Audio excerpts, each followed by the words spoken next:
ಜನ್ಮಾದ್ಯಸ್ಯ ಯತೋನ್ವಯಾದಿತರತಶ್ಚಾರ್ಥೇಷ್ವಭಿಜ್ಞಸ್ವರಾಟ್ ತೇನೇ ಬ್ರಹ್ಮಹೃದಾಯ ಆದಿಕವಯೇ ಮುಖ್ಯಂತಿ M ಸೂರಯಃ ತೇಜೋ ವಾರಿ ಮೃದಾಂ ಯಥಾ ವಿನಿಮಯೋ ಯತ್ರ ಸರ್ಗೋ ಮೃಷಾ ಧಾಮ್ನಾ ಸ್ವೇನ ಸದಾ ನಿರಸ್ತಕುಹಕಂ ಸತ್ಯಂ ಪರಂ ಧೀಮಹಿ ಧರ್ಮವಿಜ್ಞಾನವೈರಾಗ್ಯಪರಮೈಶ್ವರ್ಯಶಾಲಿನಃ ಆನಂದತೀರ್ಥಭಗವತ್ಪಾದಾನ್ ವಂದೇ ನಿರಂತರಂ ಚಿತ್ರೈಃ ಪದೈಶ್ಚ ಗಂಭೀರೈರ್ವಾಕ್ಯೈರ್ಮಾನೈರಖಂಡಿತೈಃ ಗುರುಭಾವಂ ವ್ಯಂಜಯಂತಿ ಭಾತಿ ಶ್ರೀಜಯತೀರ್ಥವಾಗ್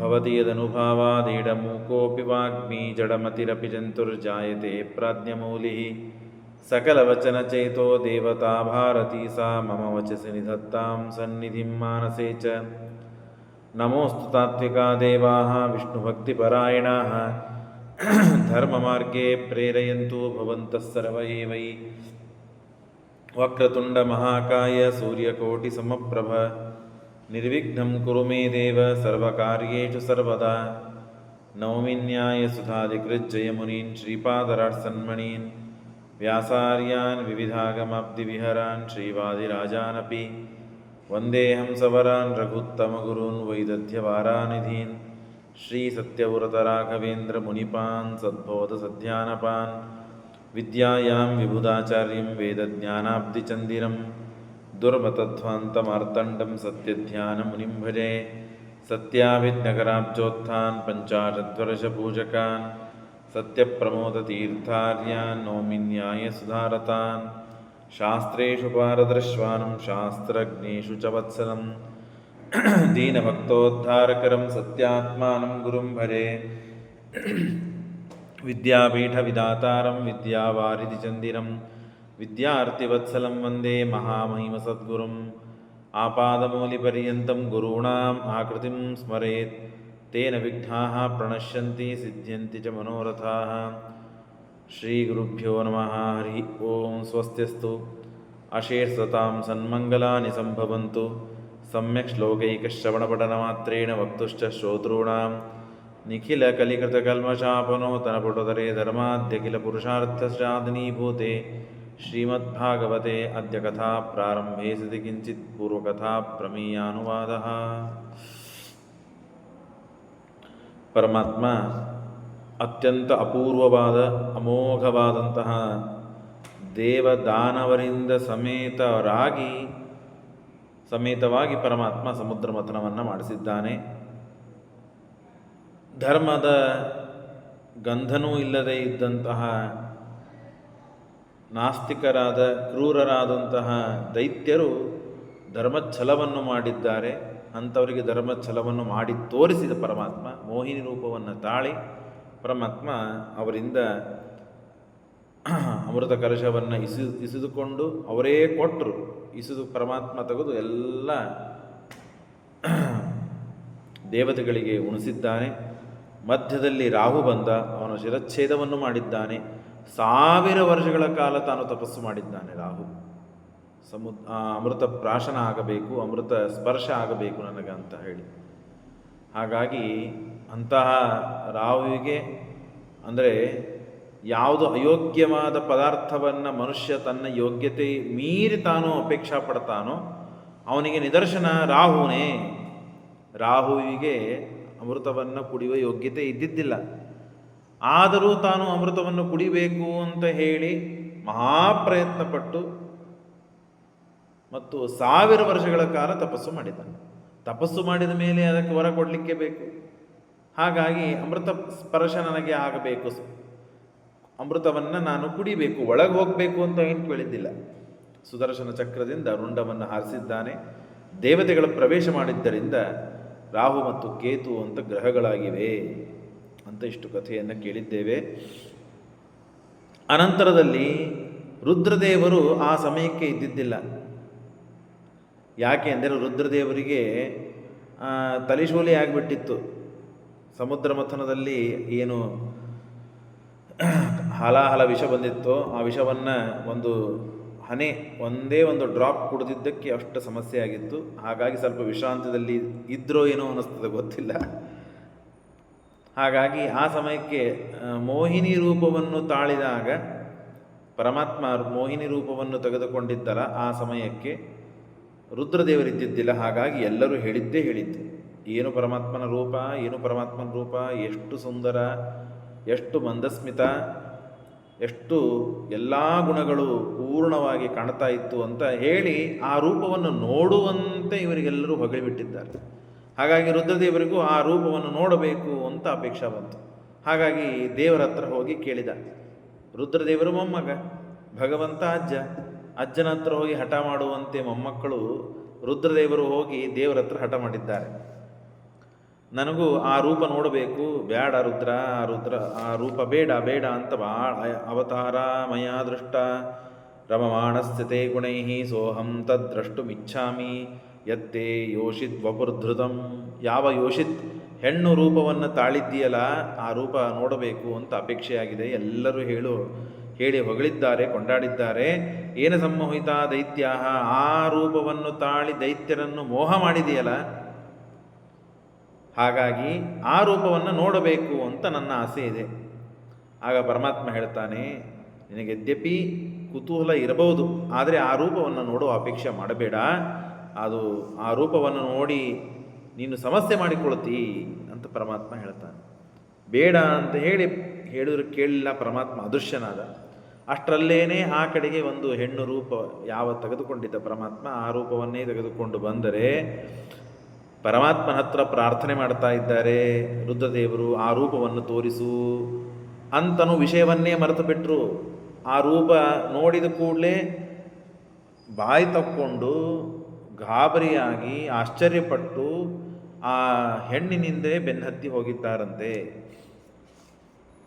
ಎಲ್ಲ ಕಡೆಗೆ ಓಡಾಡಿಸಿದ್ದಾನೆ ಪರಮಾತ್ಮ. ತಸ್ಯಾಸೋ ಪದವೀಂ ರುದ್ರೋ ವಿಷ್ಣೋರದ್ಭುತ ಕರ್ಮಣಃ ಪ್ರತ್ಯಪದ್ಯತ ಕಾಮೇನ ವೈರೇಣೈವ ವಿವರ್ಜಿತ.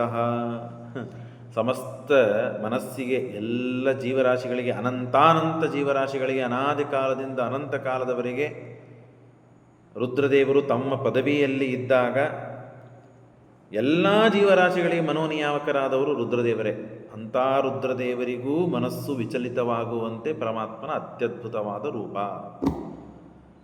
ಬಂದು ಪರಮಾತ್ಮನನ್ನು ಹಿಡಿಬೇಕು ಅಂತ, ಆ ಮೋಹಿನಿ ರೂಪವನ್ನು ಆಲಿಂಗನ ಮಾಡಿಕೊಳ್ಳಬೇಕು ಅಂತ ಬಂದಿದ್ದಾರೆ. ಶಂಖಚಕ್ರ ಗದಾ ಪದ್ಮಧಾರಿಯಾಗಿ ಪರಮಾತ್ಮ ನಿಂತುಬಿಟ್ಟ.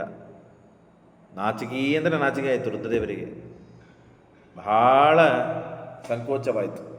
ಯಾಕೆ? ದೇವರು ನಿಂತು ಬಿಟ್ಟಿದ್ದಾನೆ, ಏನು ದಡ್ತನ ಆಯಿತು, ದೇವರು ಹೇಳಿದ್ದ ಅಂತ ಆವಾಗೆಲ್ಲ ನೆನಪಾಯಿತು. ಇಷ್ಟು ಆಯಿತು, ಅದು ಕೇವಲ ರುದ್ರದೇವರಿಗೆ ಮಾತ್ರ ಹೀಗೆ ಸಮಸ್ಯೆ ಆಗಲಿಲ್ಲ, ಅವಮಾನ ಆಗಲಿಲ್ಲ, ಅವರಿಗೆ ನಾಚಿಕೆ ಆಯಿತು. ಯಾಕೆ ಹೆಚ್ಚು ನಾಚಿಕೆ ಆಯಿತು, ಯಾಕೆ ಸಂಕೋಚ ಹೆಚ್ಚಾಯಿತು ಅಂದರೆ, ರುದ್ರದೇವರು ಬರುವಾಗ ವಿತ್ ಫ್ಯಾಮಿಲಿ ಬಂದಿದ್ದರು. ಪಾರ್ವತಿ ದೇವಿಯನ್ನು, ತನ್ನ ಮಕ್ಕಳನ್ನು ಎಲ್ಲರನ್ನು ಕರೆದುಕೊಂಡು ಬಂದಿದ್ದರು. ಹಾಗಾಗಿ ಪಾರ್ವತಿ ದೇವಿಯ ಮುಂದೆ ನಾನು ಹೀಗೆಲ್ಲ ಓಡಾಡಿಬಿಟ್ಟೆ, ಮೋಹಿನಿ ರೂಪ ಸಲುವಾಗಿ ಓಡಾಡಿಬಿಟ್ಟೆ ಅಂತ ಹೇಳಿ ಸಂಕೋಚವಾಯಿತು. ಆದರೆ ಈಚೆ ಬಂದ ಮೇಲೆ ಪಾರ್ವತಿ ದೇವಿ ಮುಂದೆ ರುದ್ರದೇವರು ಹೇಳ್ತಾರಂತೆ, ನೋಡೋದಿಲ್ಲೋ ಪರಮಾತ್ಮನ ರೂಪ, ಪರಮಾತ್ಮನ ವೈಭವ ಎಷ್ಟು ಅದ್ಭುತ, ಯಾರನ್ನೂ ಬಿಟ್ಟಿಲ್ಲದು, ಎಲ್ಲರನ್ನೂ ಮೋಹ ಮಾಡುತ್ತದೆ ಅಂತ ಹೇಳಿ ತಮ್ಮನ್ನು ತಾವು ರಕ್ಷಣೆ ಮಾಡಿಕೊಳ್ಳುವಂತೆ ಮಾತನಾಡ್ತಾರೆ. ಆದರೆ ಪಾರ್ವತಿ ದೇವಿ ಹೇಳ್ತಾಳೆ, ನೀವು ಎಷ್ಟೆಷ್ಟು ಓಡಾಡಿದ್ರಿ, ಏನೇನು ಮಾಡಿದ್ರಿ, ವ್ಯಾಪಾರ ಎಲ್ಲ ನೋಡಿದ್ದೆ ನಾನು, ನೀವು ಎಷ್ಟು ಅಂದರೆ ದೇವರ ಮುಂದೆ ಲಕ್ಷ್ಮೀದೇವಿಗೂ ಸ್ಥಿರವಾಗಿ ನಿಂದಿರಲಿಕ್ಕಾಗುತ್ತದೆ. ದೇವರಷ್ಟು ಮಮ ಮಾಯ ದುರತ್ಯಯ ಅಂತ ಪರಮಾತ್ಮನ ಅದ್ಭುತವಾದಂತಹ ಮಾಯ, ಅಷ್ಟು ವಿಲಕ್ಷಣವಾದಂತಹ ಪರಮಾತ್ಮನ ಆ ರೂಪಲಾವಣ್ಯಗಳು, ಅದನ್ನು ನೋಡಿ ಲಕ್ಷ್ಮೀದೇವಿಯು ಮೋಹಿತಳಾಗ್ತಾಳೆ. ಅಂದ ಮೇಲೆ ಯಾವ ಬ್ರಹ್ಮದೇವರು, ಯಾವ ರುದ್ರದೇವರು, ಯಾವ ದೇವತೆಗಳು ಯಾರಿಗೂ ಸಾಧ್ಯ ಇಲ್ಲ ದೇವರು ಮುಂದೆ ನಿಂದಿರಲಿಕ್ಕೆ. ಇಷ್ಟಾದ ಮೇಲೆ ಆ ರುದ್ರದೇವರಿಗೆ ಮೋಹನ ಮಾಡಿದಂತಹ ಕಥೆಯನ್ನು ಹೇಳಿ ಆ ಪರಮಾತ್ಮನ ಸರ್ವೋತ್ತಮತ್ವವನ್ನು ಸಮರ್ಥನೆ ಮಾಡ್ತಾರೆ. ಇಷ್ಟಾದ ಮೇಲೆ ಮುಂದಿನ ಕಥೆಯನ್ನು ಹೇಳ್ತಾರೆ. ಪರೀಕ್ಷಿತ ರಾಜ ಮತ್ತೆ ಪ್ರಶ್ನೆ ಮಾಡ್ತಾನೆ, ವಾಮನ ರೂಪವನ್ನು ಧಾರಣೆ ಮಾಡಿಕೊಂಡಿದ್ದಾನೆ ಪರಮಾತ್ಮ, ಯಾಕೆ ತಾನು ಭೂಮಿ ಮೇಲೆ ಬಂದ, 3 ಪಾದವನ್ನು ಭೂಮಿ ಕೇಳಿದ್ದಕ್ಕೆ ಎಲ್ಲ ಕಡೆಗೆ ಆವರಿಸಿ ಅವನಿಗೇನೆ ಬಂಧನ ಮಾಡಿಬಿಟ್ಟ. ಯಾರಿಗೆ ವರವನ್ನು ಕೇಳಿರ್ತಾನೆ, ವರವನ್ನು ಕೇಳು ಅಂತ ಕೇಳಿದವನಿಗೇನೆ ಪರಮಾತ್ಮ ಬಂಧನ ಮಾಡಿದ್ನಲ್ಲ, ಇದು ನಾನು ತಿಳಿದುಕೊಳ್ಳಬೇಕಾಗಿದೆ, ಕಥೆ ಕೇಳಬೇಕಾಗಿದೆ, ಅದನ್ನು ಅವಶ್ಯವಾಗಿ ವಿಸ್ತಾರವಾಗಿ ನನಗೆ ಹೇಳ್ರಿ. ಬಲೆ ಪದತ್ರಯಂ ಭೂಮೆ ಕಸ್ಮಾತ್ ಹರಿತಯಾಚತ. ಪರಮಾತ್ಮ ಯಾಕೆ ಭೂಮಿಯನ್ನು 3 ಪಾದ ಭೂಮಿಯನ್ನು ಕೇಳಿದ ಬಲಿಚಕ್ರವರ್ತಿಗೆ? ಭೂತೇಶ್ವರ ಕೃಪಣವತ್ಸಲ ಲಬ್ಧಾರ್ಥೋಭಿ ಭವಂಧತಂ. ಪರಮಾತ್ಮನ ಅತ್ಯಂತ ಭಕ್ತವನು, ದೇವರಲ್ಲಿ ವಿಶ್ವಾಸ ಮಾಡುವಂಥವನು. ಅಂಥವನಿಗೆ ಪರಮಾತ್ಮ ಕಟ್ಟಿ ಹಾಕಿದ ಯಾಕೆ? ವರ್ಣಪಾಶದಿಂದ ಕಟ್ಟಿ ಹಾಕ್ತಾನೆ. ಯಾಕೆ ಕಟ್ಟಿ ಹಾಕಿದ ಅಂತ ಕಥೆಯನ್ನು ಹೇಳ್ರಿ, ಆ ಕಥೆಯನ್ನು ಕೇಳಬೇಕು ಅಂತ ಅಪೇಕ್ಷೆ ಆಗಿದೆ ಅಂದ. ಆಗ ಹೇಳ್ತಾನೆ, ಪರಾಜಿತ ಶ್ರೀ ಅಸುರಭಿಶ್ಚ ಹಾಪಿತೋ ಇಂದ್ರೇಣ ರಾಜನ್ ಮೃಗಭಿಶ್ಚ ಜೀವಿತಃ ಸರ್ವಾತ್ಮನ ತಾನ್ ಅಭಜತ್ ಭೃಗೂನ್ ಬಲಿ ಶಿಷ್ಯೋ ಮಹಾತ್ಮಾರ್ಥ ನಿವೇದನೇನ. ದೇವದಾನವರಿಗೆ ಯುದ್ಧವಾಯಿತು. ಅಮೃತ ಮಥನ ಆದ ಮೇಲೆ ಅಮೃತ ಸಿಕ್ತು. ದೇವತೆಗಳಿಗೆಲ್ಲ ಸಮೃದ್ಧವಾಗಿ ಪರಮಾತ್ಮ ಕುಡಿಸಿಬಿಟ್ಟ. ಹಾಹಾಕಾರ ಆಯಿತು, ನಮಗೆ ಮೋಸವಾಯಿತು, ಅನ್ಯಾಯವಾಯಿತು ಅಂತ ಹೇಳಿ ಜಗಳಕ್ಕೆ ಬಂದರು. ಯುದ್ಧವಾಯಿತು. ಯುದ್ಧದಲ್ಲಿ ದೇವತೆಗಳು ಗೆದ್ದು ಬಿಟ್ಟರು. ಅದಕ್ಕಾಗಿ ಸಮುದ್ರ ಮಥನ ಆದದ್ದು, ಅಮೃತವನ್ನು ಕುಡಿಸಿದ್ದು. ಬಲಿಷ್ಠರಾಗಿದ್ದರು, ಸಾಮರ್ಥ್ಯ ಇತ್ತು. ಹಾಗಾಗಿ ಅನಾಯಾಸವಾಗಿ ಎಲ್ಲರೂ ಆರಾಮಾಗಿ ಕುಡಿದು ಗಟ್ಟಿಮುಟ್ಟಿಯಾಗಿದ್ದರು. ಯುದ್ಧ ಮಾಡಿ ಸೋಲಿಸಿಬಿಟ್ರು. ಹಾಗಾಗಿ ದೇವತೆಗಳಿಗೆ ಪುನಃ ಮತ್ತೆ ತಮ್ಮ ರಾಜ್ಯ ತಮಗೆ ಸಿಕ್ತು. ಇಷ್ಟು ಕಥೆ ಆಗಿದೆ. ಆಗ ಬಲಿಚಕ್ರವರ್ತಿ, ಅನೇಕ ಜನ ಸತ್ತು ಹೋಗಿದ್ದಾರೆ, ಬಲಿಚಕ್ರವರ್ತಿ ಉಳಿದಿದ್ದಾನೆ. ಬಲಿಚಕ್ರವರ್ತಿಯಿಂದ ತಾನು ಶುಕ್ರಾಚಾರ್ಯರು ಏನು ಮಾಡ್ತಾ ಇದ್ದಾರೆ? ಯಾಗವನ್ನು ಮಾಡಿಸ್ತಿದ್ದಾರೆ. ಯಾವ ಯಾಗದು? ವಿಶ್ವಜಿತ್ ಅಂತನೂ ಯಾಗ. ತಂ ಬ್ರಹ್ಮಣ ಮೃಗವೋ ರೀಯಮಾಣ ಅಯಾಜಯನ್ ವಿಶ್ವಜಿತಾ ತ್ರಿನಾಯಕಂ ವಿಜೀಷಣಂ ವಿಧಿನ ಅಭಿಷಿಚ್ಯ ಮಹಾಭಿಷೇಕೇಣ ಮಹಾನುಭಾವಾಃ. ಪರಾಜಿತ ಶ್ರೀ ಅಸುಭಿಶ್ಚ. ಎಲ್ಲ ಐಶ್ವರ್ಯವನ್ನು ಕಳೆದುಕೊಂಡ್ರು ಅಸುರರು, ಹಾಗೂ ತೇಜಸ್ಸನ್ನು ಕಳೆದುಕೊಂಡ್ರು, ಅಧಿಕಾರವನ್ನು ಕಳೆದುಕೊಂಡ್ರು, ಏನೂ ಇಲ್ಲ, ದಿಕ್ಪಾಲರಾಗಿಬಿಟ್ರು. ದೇವತೆಗಳಿಗೆ ರಾಜ್ಯ ಸಿಕ್ಕಿಬಿಡ್ತು. ಹಾಗಾಗಿ ವಿಶ್ವಜಿತ್ ಅಂತನೂ ಯಾಗ, ಬಲಿಷ್ಠವಾದ ಯಾಗ, ದೊಡ್ಡದಾದ ಯಾಗ, ಇಡೀ ಲೋಕವನ್ನೇ ತಂದುಕೊಡುವಂತಹ ಯಾಗದು. ಅಂಥ ವಿಶ್ವಜಿತ್ ಯಾಗ. ಆ ವಿಶ್ವಜಿತ್ ಯಾಗವನ್ನು ಮಾಡಿಸಿದ್ದಾರೆ ಯಾರು? ಶುಕ್ರಾಚಾರ್ಯರು. ಮಾಡಿಸಿ ರಜಾಜ ರಥಮಾರೂಢೋ ದಕ್ಷಿಣಸ್ಥ ಇವ ಹವ್ಯರಾಟ್. ಆಗ ಯದ್ಯಪಿ ಅಮೃತ ಪ್ರಾಶನ ಮಾಡಿದ್ದಾರೆ ದೇವತೆಗಳು, ಸಮರ್ಥರಾಗಿದ್ದಾರೆ, ರಾಜ್ಯವನ್ನು ಪಡೆದಿದ್ದಾರೆ, ಅಸಮರ್ಥರಾಗಿದ್ದಾರೆ ಅಸುರರು, ಏನು ಶಕ್ತಿ ಇಲ್ಲ.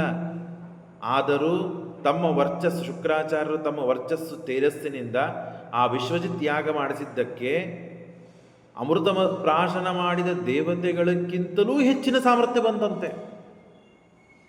ಆ ಯಾಗ ಮಾಡಿಸಿದ್ದಕ್ಕೆ, ಆ ಯಾಗದ ಸಾಮರ್ಥ್ಯ, ಬ್ರಾಹ್ಮಣರ ವಚನದ ಸಾಮರ್ಥ್ಯ. ಶುಕ್ರಾಚಾರ್ಯರು ಸಮರ್ಥರು, ವಿದ್ವಾಂಸರು, ತಪಸ್ವಿಗಳು, ದೇವತೆಗಳೇ ಅವರು, ದೇವತೆಗಳ ಪಕ್ಷದಲ್ಲೇ ಇದ್ದವರು, ಋಷಿಗಳು. ಬೃಹಸ್ಪತ್ಯಾಚಾರ್ಯ ಜೊತೆ ಜಗಳ ಮಾಡಿಕೊಂಡು ತಾವು ಅಸುರ ಪಕ್ಷಕ್ಕೆ ಹೋದವರು ಹೊರತು ವಿಷ್ಣು ಭಕ್ತಿ ಇತ್ತು, ಗುರುಭಕ್ತಿ ಇತ್ತು, ದೇವತೆ ಪಕ್ಷಪಾತನೇ ಇತ್ತು. ಆದರೂ ತಾವು ಜಗಳ ಮಾಡಿಕೊಂಡು ಹೋದದ್ದಕ್ಕಾಗಿ ಬೃಹಸ್ಪತ್ಯಾಚಾರ್ಯರಿಂದ ಸಿಟ್ಟು ಮಾಡಿಕೊಂಡು ಅವರು ದೈತ್ಯರಿಗೆ ಗುರುಗಳಾದರು ಅಷ್ಟೇ. ಹಾಗಾಗಿ ತಾವು ಆಗ ಎಲ್ಲ ಸಾಮರ್ಥ್ಯವನ್ನು ತುಲ್ಯೈಶ್ವರ್ಯ ಬಲ ಶ್ರೀಭಿಶ್ಚ ಸ್ವಯೂಥ್ಯೈ ದೈತ್ಯ ಯೂಥಪೈ ವಿಬದ್ಭಿರಿವ ಖಂ. ಯದ್ಯಪಿ ಅಮೃತವನ್ನು ಕುಡಿದಿಲ್ಲ ದೈತ್ಯರು, ಆದರೂ ಹೆಚ್ಚಿನ ಸಾಮರ್ಥ್ಯವನ್ನು ಪಡೆದರು ಈ ಯಾಗ ಮಾಡಿದ್ದಕ್ಕೆ. ಬ್ರಾಹ್ಮಣರ ಅನುಗ್ರಹ ಇರೋದರಿಂದ ಯಯೋ ಇಂದ್ರಪುರಿಂ ಸ್ವೃದ್ಧಾಂ ಕಂಪಯನ್ನಿವರೋಧಸಿ. ಆಗ ನೇರವಾಗಿ ಆ ಯಾಗವನ್ನು ಮುಗಿಸಿಕೊಂಡು ಎಲ್ಲಿ ಹೋಗಿದ್ದಾನೆ? ಬಲಿಚಕ್ರವರ್ತಿ ಇಂದ್ರನ ಪಟ್ಟಣಕ್ಕೆ ಹಾರಿದ್ದಾನೆ. ಹಾರಿ ಎಲ್ಲರನ್ನು ಸೋಲಿಸಿ ಓಡಿಸಿಬಿಟ್ಟ. ಅಷ್ಟು ಸಾಮರ್ಥ್ಯವಂತಿಯವರಿಗೆ. ಆಗ ಇಂದ್ರ ತಲಿ ಪಡ್ಕೊಂಡ. ಇಷ್ಟೆಲ್ಲ ಸಮುದ್ರ ಮಥನ ಮಾಡಿ, ಅಮೃತವನ್ನು ಪ್ರಾಶನ ಮಾಡಿ, ಇಷ್ಟೆಲ್ಲ ಆಗಿ ಏನು ಪ್ರಯೋಜನ ಬಂತು? ನಮಗಿಂತ ಶಕ್ತಿಶಾಲಿಗಳಾಗ್ಬಿಟ್ರಲ್ಲ ಅವರು. ಜಾನಾಮಿ ಭಗವನ್ ಛತ್ರೋರ್ ಉನ್ನೈತಸ್ಯ ಕಾರಣಂ ಶಿಷ್ಯಾಯ ಉಪಹೃತಂ ತೇಜೋ ಭೃಗುಭಿ ಬ್ರಹ್ಮವಾದಿಭಿಃ. ಆಗ ಬೃಹಸ್ಪತ್ಯಾಚಾರ್ಯ ಹೇಳ್ತಾರೆ, ಜಾನಾಮಿ ಭಗವನ್ ಶತ್ರೋ ಏತಸ್ಯ ಕಾರಣಂ, ಈ ಇಷ್ಟು ಶಕ್ತಿ ಸಾಮರ್ಥ್ಯ ಆ ದೈತ್ಯರಿಗೆ ಬರೋದಕ್ಕೆ ಕಾರಣ ನಾನು ತಿಳಿದುಕೊಂಡಿದ್ದೇನೆ. ಯಾಕೆ? ಅಲ್ಲಿ ಬ್ರಹ್ಮವಾದಿ ಇದ್ದಾನೆ, ಬ್ರಹ್ಮವರ್ಚಸ್ಸು, ಬ್ರಹ್ಮನ ಮೇಲೆ ಭಕ್ತಿ ಮಾಡುವಂತಹ ಗುರುಗಳಿದ್ದಾರೆ. ಹಾಗಾಗಿ ಅವರ ಸಾಮರ್ಥ್ಯದಿಂದ ಇದೆಲ್ಲ ಆದದ್ದು. ಬ್ರಾಹ್ಮಣರಿಗೆ ಸಂತೋಷಪಡಿಸಿದ್ದಕ್ಕೆ. ವಿಚಿತ್ರ ಏನಂದರೆ, ಯಾಗವನ್ನು ಮಾಡಿಸಿದರೆ ಯಾಕೆ ಗೊತ್ತಾ? ಅದರ ಹಿನ್ನೆಲೆಯನ್ನು ನಾವು ಅರ್ಥ ಮಾಡಿಕೊಳ್ಳಬೇಕು. ದೈತ್ಯರು ಎಲ್ಲ ಸರ್ವ ಸಮರ್ಪಣೆ ಮಾಡಿದ್ದಾರೆ ಭೃಗು ಋಷಿಗಳಿಗೆ, ಶುಕ್ರಾಚಾರ್ಯರಿಗೆ. ನಮ್ಮ ಹತ್ರ ಏನೂ ಇಲ್ಲ, ಇದ್ದದ್ದೆಲ್ಲ ನಿಮಗೆ ಸಮರ್ಪಣೆ ಮಾಡ್ತೀವಿ, ನಿಮಗೆ ಏನು ಬೇಕೆಲ್ಲ ಸೇವೆ ಮಾಡ್ತೀವಿ ಸ್ವಾಮಿ, ನಮ್ಮ ರಾಜ್ಯ ನಮಗೆ ತಿರುಗಿ ಕೊಡ್ರಿ, ನಮಗೆ ಮತ್ತೆ ಪುನಃ ನಮ್ಮ ಪಟ್ಟಣ ಅಂದರೆ ಇಂದ್ರನ ಸಿಂಹಾಸನ ಬೇಕು ಅಂತ ಹೇಳಿ ಕಾಯ ವಾಚ ಮನಸ ಮೂರೂ ವಿಧವಾಗಿ ಅವರಿಗೆ ಸೇವೆ ಮಾಡಿದ್ದಾರೆ. ಹಾಗಾಗಿ ಸುಪ್ರಸನ್ನರಾದರು ಶುಕ್ರಾಚಾರ್ಯರು. ಹಾಗಾದರೆ ಇದಕ್ಕೊಂದು ಉಪಾಯ ಇದೆ ಅಂತ ವಿಶ್ವಜಿತ್ ಯಾಗ ಮಾಡಿಸಿದರು. ಹೇಳುವ ತಾತ್ಪರ್ಯ, ಬ್ರಾಹ್ಮಣರ ಅನುಗ್ರಹ, ಬ್ರಾಹ್ಮಣರ ನಿಗ್ರಹ ಎರಡೂ ಮಹಾ ಘೋರವಾದದ್ದು. ಬ್ರಾಹ್ಮಣರ ಅನುಗ್ರಹವಾಯಿತು ಅಂದರೆ ಘೋರವಾದ ಸಾಮರ್ಥ್ಯ ಬಂದುಬಿಡುತ್ತದೆ, ಘೋರವಾದ ಐಶ್ವರ್ಯ ಬಂದುಬಿಡುತ್ತದೆ, ಏನು ಇಲ್ಲವೋ ಎಲ್ಲವೂ ಬಂದುಬಿಡುತ್ತದೆ. ಬ್ರಾಹ್ಮಣರ ನಿಗ್ರಹವಾಯಿತಲೋ ಇದ್ದದ್ದೆಲ್ಲ ಹೋಗಿಬಿಡುತ್ತದೆ. ಹಾಗಾಗಿ ಬ್ರಾಹ್ಮಣರು ಬಹಳ ಮಹತ್ವದ್ದು. ಬ್ರಾಹ್ಮಣರ ಪೂಜೆ, ಬ್ರಾಹ್ಮಣರಿಗೆ ಸಂತೋಷಪಡಿಸುವುದು ಅತಿ ಉತ್ತಮವಾದ ಕೆಲಸ. ಹಾಗಾಗಿ ತಸ್ಮಾನ್ ನಿಲಯಂ ಉತ್ಸೃಜ್ಯ ಯೂಯಂ ಸರ್ವೇ ತ್ರಿಭಿಷ್ಟಕಂ. ಹಾಗಾಗಿ ಅವರೆಲ್ಲ ಯುದ್ಧಕ್ಕೆ ಬರ್ತಾ ಇದ್ದಾರೆ. ಒಂದು ಕೆಲಸ ಮಾಡ್ರಿ, ಬ್ರಾಹ್ಮಣ ಅನುಗ್ರಹ ಇರೋದರಿಂದ ಅವನನ್ನು ನೀವು ಗೆಲ್ಲಿಕ್ಕಾಗಲಾರದು. ಬೃಹಸ್ಪತ್ಯಾಚಾರ್ಯರು ಇಂದ್ರನಿಗೆ ಹೇಳ್ತಾ ಇದ್ದಾರೆ. ಹಾಗಾಗಿ ನೀವೆಲ್ಲ ಅವರು ಬಂದು ಯುದ್ಧ ಹಾಕಿ ಗದ್ದಲ ಹಾಕಿ ನಿಮ್ಮನ್ನು ಎಬಿಸಿ ಕಳಿಸೋಕ್ಕಿಂತ ಮುಂಚಿತವಾಗಿ ನೀವೆಲ್ಲ ಹೊರಟು ಹೋಗ್ಬಿಡ್ರಿ ಅಂತ ಬೃಹಸ್ಪತ್ಯಾಚಾರ್ಯರು ಇಂದ್ರನ ಮೊದಲ ಮಾಡಿಕೊಂಡು ಎಲ್ಲ ದೇವತೆಗಳು ಹೇಳ್ತಾರೆ. ಹಾಗಾದರೆ ಮತ್ತೆ ನಮ್ಮ ರಾಜ್ಯ ಪುನಃ ನಮಗೆ ಯಾವಾಗ ಸಿಗ್ಬೇಕು ಮತ್ತೆ ಹಾಗಾದರೆ ಅಂತ ಇಂದ್ರ ಕೇಳಿದಾಗ, ಯಾವ ಬ್ರಾಹ್ಮಣನ ಸಂತೋಷಪಡಿಸಿ ಬ್ರಾಹ್ಮಣನ ಅನುಗ್ರಹವನ್ನು ಪಡೆದುಕೊಂಡು ಇಷ್ಟು ಬಲಿಷ್ಠರಾಗಿ ನಿನ್ನ ರಾಜ್ಯದ ಮೇಲೆ ಆಕ್ರಮಣ ಮಾಡಲಿಕ್ಕೆ ಬರ್ತಾ ಇದ್ದಾರೋ ಆ ಬ್ರಾಹ್ಮಣನ ನಿಗ್ರಹದಿಂದಲೇ ಮತ್ತೆ ಪುನಃ ರಾಜ್ಯ ಭ್ರಷ್ಟರಾಗಿ ಬೀಳುತ್ತಾರೆ. ಅಲ್ಲಿವರೆಗೆ ಕಾಯಬೇಕು ನೀವಷ್ಟೇ ಅಂತ ಹೇಳಿ, ತೇಷಾಮೇವ ಅಪಮಾನೇನ, ಅವರನ್ನು ಅನುಗ್ರಹ ಪಡೆದಿದ್ದಕ್ಕಾಗಿ ಈ ಸಾಮರ್ಥ್ಯ ಪಡೆದಿದ್ದಾರೆ. ಅವರಿಗೆ ಅವಮಾನ ಮಾಡಿದ್ದರಿಂದಾಗಿ ಸಾನುಬಂಧೋ ವಿನಕ್ಷತಿ, ಎಲ್ಲ ಹಾಳು ಪಡ್ಕೊಂಡು ಹೋಗ್ಬಿಡ್ತಾರೆ. ಅವರ ಅವಕೃಪೆಗೆ ಪಾತ್ರರಾಗಿ ಮತ್ತೆ ಪುನಃ ಹಿತ್ವಾ ತ್ರಿವಿಷ್ಟಕಂ ಜಗ್ಗುರ್ ಗಿರಿವಾಣ ಕಾಮರೂಪಿಣಃ, ಅದೃಶ್ಯರಾಗಿಬಿಟ್ರೆ ಎಲ್ಲ ದೇವತೆಗಳು ಎಲ್ಲಿ ಹೋದರೂ ಗೊತ್ತಾಗಲಿ. ಭಾರಿ ಮನೆಯಲ್ಲಿ ಯಾರೂ ಇಲ್ಲ, ಇಂದ್ರನ ಪಟ್ಟಣ, ಎಲ್ಲ ದೈತ್ಯರು ಬಂದು ಮತ್ತೆ ಕೋಲಾಹಲ ಮಾಡ್ತಾ ಇದ್ದಾರೆ. ತಾವು ಗೆದ್ವಿ ನಮ್ಮನ್ನು ನೋಡಿ ಅಂಜಿಕೊಂಡು ಹೋದರು ಎಲ್ಲರೂ ಅಂತ ಹೇಳಿ ತಾವು ರಾಜ್ಯವನ್ನು ಗೆದ್ದಿದ್ದಾರೆ ಅಂತ ವಿಜಯೋತ್ಸವವನ್ನು ಮಾಡ್ತಾ ಇದ್ದಾರೆ. ಏವಂ ಪುತ್ರೇಶು ನಷ್ಟೇಶು ದೇವಮಾತಾದಿ ಅದಿತಿಸ್ತದಾ, ಇಷ್ಟು ಕಥೆ ನಡೀತಾ ಇದೆ. ಆಗ ಅದಿತಿ ದೇವಿ ದೇವಮಾತ, ದಿತಿದೇವಿ ಅಸುರ ಮಾತ. ಹಾಗಾಗಿ ಆ ಅದಿತಿ ದೇವಿ ಏನು ಮಾಡಿದ್ಲು ಅಂತಂದರೆ, ಕಶ್ಯಪರಿಗೆ ಹೋಗಿ ಪ್ರಾರ್ಥನೆ ಮಾಡ್ತಾಳೆ. ಇವರು ವಿಷ್ಣು ಭಕ್ತರು, ಸದಾ ಸಜ್ಜನರ ಮಧ್ಯದಲ್ಲಿ ಇರೋರು, ಒಳ್ಳೆಯದನ್ನೇ ಮಾಡವರು, ಇಷ್ಟೆಲ್ಲ ಮತ್ತು ಈಗಿನ ಸಮುದ್ರ ಮಥನವನ್ನು ಮಾಡಿಕೊಂಡು ಅಮೃತವನ್ನು ಕುಡಿದವರು. ಹಾಗಾಗಿ ಇಂಥವರಿಗೆ ಈ ದುರವಸ್ಥೆ ಬರಬಾರದು ಸ್ವಾಮಿ ಅಂತ ಅದಿತಿ ದೇವಿ ಕಶ್ಯಪರಿಗೆ ಪ್ರಾರ್ಥನೆ ಮಾಡ್ತಾ ಇದ್ದಾಳೆ. ಅದಿತಿ ದೇವಿ ಕಶ್ಯಪರಿಗೆ ಪ್ರಾರ್ಥನೆ, ಒಳ್ಳೆಯವರಿಗೆ ಸಜ್ಜನರಿಗೆ ಎಂದೂ ಈ ದುರವಸ್ಥೆ ಬರಬಾರದು. ನನ್ನ ಮಕ್ಕಳು ಒಳ್ಳೆಯವರು, ವಿಷ್ಣು ಭಕ್ತರು, ಸದಾ ಸಜ್ಜನರ ಸಮೂಹದಲ್ಲೇ ಇರುವರು, ಒಳ್ಳೆಯದನ್ನೇ ಬಯಸೋರು, ಒಳ್ಳೆಯದನ್ನೇ ಮಾಡೋರು. ಹೀಗೆ ಮಾಡುವಂತಹ ದೇವತೆಗಳಿಗೆ ಹೃತೆ ತ್ರಿವಿಷ್ಟಿಕೆ ದೈತ್ಯೆ ಪರ್ಯತಪ್ಯತ್ ಅನಾಥರಂತೆ ಇದ್ದಾರೆ, ಒದ್ದಾಡ್ತಾ ಇದ್ದಾರೆ. ಹಾಗಾಗಿ ನೀವು ಅನುಗ್ರಹ ಮಾಡಿ ಮತ್ತೆ ಪುನಃ ಅವರ ರಾಜ್ಯ ಅವರಿಗೆ ಸಿಗುವಂತೆ ಆಗಬೇಕು. ಹಾಗಾಗಿ ಉತ್ತಮ ಸಂತಾನವನ್ನು ನಾವು ಪಡಿಬೇಕು ಸ್ವಾಮಿ. ಏಕದಾ ಕಶ್ಯಪಸ್ತಸ್ಯ ಆಶ್ರಮಂ ಭಗವಾನ ನಿರುತ್ಸಾಹಂ ನಿರಾಸದ್ಯಂ ಸಮಾಧೇರ್ ವಿರತಶ್ಚಿರಾತ್. ನಿರುತ್ಸಾಹವಾಗಿ ಕೂತಿದ್ದನ್ನು ನೋಡಿ ಆಗ ಇಷ್ಟೆಲ್ಲ ಅಪಿವಾ ಕುಶಲಂ ಕಿಂಚಿತ್, ಎಂದೂ ಒಳ್ಳೆಯದನ್ನು ಮಾಡೋರಲ್ಲ, ಎಂದೂ ಒಳ್ಳೆಯದನ್ನು ಬಯಸುವರಲ್ಲ, ಸದಾಕಾಲ ಭೋಗಾಸಕ್ತರಾದವರು. ಅಂಥ ದುಷ್ಟರಾದಂತಹ ಅಸುರರಿಗೆ ರಾಜ್ಯ ಸಿಕ್ತು, ನಮ್ಮ ಮಕ್ಕಳಿಗೆ ರಾಜ್ಯ ಹೋಯಿತು.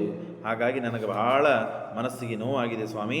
ಹಾಗಾಗಿ ನಮ್ಮಲ್ಲಿ ಉತ್ತಮ ಸಂತಾನ ಆಗಬೇಕು. ಭದ್ರಂ ದ್ವಿಜಗವಾಂ ಬ್ರಹ್ಮನ್ ಧರ್ಮಸ್ಯಾಸ್ಯ ಜನಸ್ಯ ಚ ತ್ರಿವರ್ಗಸ್ಯ ಪರಂ ಕ್ಷೇತ್ರಂ ಗೃಹಮೇದಿ ಗೃಹ ಇಮೇ ಅಂತ ಕೇಳಿಕೊಂಡಾಗ ಆಗ ಹೇಳ್ತಾರೆ, ಅವಶ್ಯವಾಗಿ ಇದಕ್ಕೆ ವರ ಸಿಗ್ತದೆ, ಅವರಿಗೆ ರಾಜ್ಯ ಸಿಗ್ತದೆ, ನಮ್ಮಲ್ಲಿ ಉತ್ತಮ ಸಂತಾನವಾಗ್ತದೆ. ಹಾಗಾಗಿ ನೀನು ಒಂದು ಪಯೋವ್ರತ ಅಂತ ಇದೆ, ಆ ಪಯೋವ್ರತವನ್ನು ನೀನು ಮಾಡಿದೆ. ಹಾಲನ್ನು ಕುಡಿದು ಆಹುತಿಯನ್ನು ಕೊಟ್ಟು ದೇವರನ್ನು ಕೇವಲ ದೇವರ ಪ್ರೀತಿಗಾಗಿ ಮಾಡುವಂತಹ ಕೆಲಸ ಇದು. ಹಾಗಾಗಿ ಆ ಪಯೋವ್ರತವನ್ನು ಮಾಡಿದೆಯಂತಾದರೆ ಉತ್ತಮ ಸಂತಾನ ನಮ್ಮಲ್ಲಿ ಆಗ್ತಾರೆ. ಅಹೋ ಮಾಯಾಬಲಂ ವಿಷ್ಣು ಸ್ನೇಹಬಂಧಮಿದಂ ಜಗತ್ ಕಸ್ಯತೆ ಕತಿಪುತ್ರಾದ್ಯ ಮೋಹ ಏವ ಕಾರಣಂ ಸರ್ವಭೂತ ಗುಹಾವಾಸಂ ವಾಸುದೇವಂ ಜಗನ್ಮಯಂ. ಆಗ ಅಷ್ಟು ಅದ್ಭುತವಾಗಿ ತಾನು ಮಾಡಬೇಕಾದ ವಿಧಿವಿಧಾನದಿಂದ ಅದಿತಿ ಕಶ್ಯಪರ ಅನುಮತಿಯನ್ನು ತೆಗೆದುಕೊಂಡು ಕಶ್ಯಪರ ಮಾರ್ಗದರ್ಶನದಲ್ಲಿ ಈ ಎಲ್ಲ ಸೇವೆಯನ್ನು ಮಾಡಿದ್ದಾಳೆ, ಪಯೋವ್ರತವನ್ನು ಮಾಡಿದ್ದಾಳೆ. ಆ ಪಯೋವ್ರತವನ್ನು ಮಾಡಿದರೆ ಪೂರ್ವೇಪಿ ಕರ್ದಮ ಪರಾಶರ ಪಾಂಡುಮುಖ್ಯಾ ಯತ್ಸೇವಯ ಗುಣಗಣಾಢ್ಯಮ ಪುತ್ರಕಾಮೌ ಅಂತ ನಾರಾಯಣ ಪಂಡಿತಾಚಾರ್ಯರು ಸುಮಧ್ವಿಜಯಲ್ಲಿ ಹೇಳ್ತಾರೆ. ಅದಿತಿ ಕಶ್ಯಪರು ಮತ್ತು ಕರ್ದಮ ಪ್ರಜಾಪತಿಗಳು ಮತ್ತು ದೇವಹೂತಿ ತಾವು ಹೇಗೆ ಸಂತಾನಕ್ಕಾಗಿ ಉತ್ತಮ ತಪಸ್ಸನ್ನು ಮಾಡಿದರೋ ಹಾಗೆ ನಾವು ಉತ್ತಮ ತಪಸ್ಸನ್ನು ಮಾಡಿ ಸಂತಾನವನ್ನು ಪಡಿಬೇಕು ಅಂತ ವೇದವತಿ ದೇವಿ ಮಧ್ಯಗೇಹ ಭಟ್ಟರು ಶ್ರೀಮದಾಚಾರ್ಯರನ್ನು ಪಡೆದರು.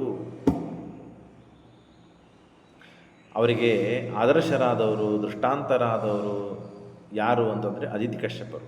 ಹಾಗಾಗಿ ಆ ಅದಿತಿ ಕಶ್ಯಪರು ಮಾಡಿದ ಯಾವ ತಪಸ್ಸಿದೆಯೋ ಆ ತಪಸ್ಸು ಮೆಚ್ಚಿ ಪರಮಾತ್ಮ ಬಂದು ಅನುಗ್ರಹ ಮಾಡ್ತಾನೆ.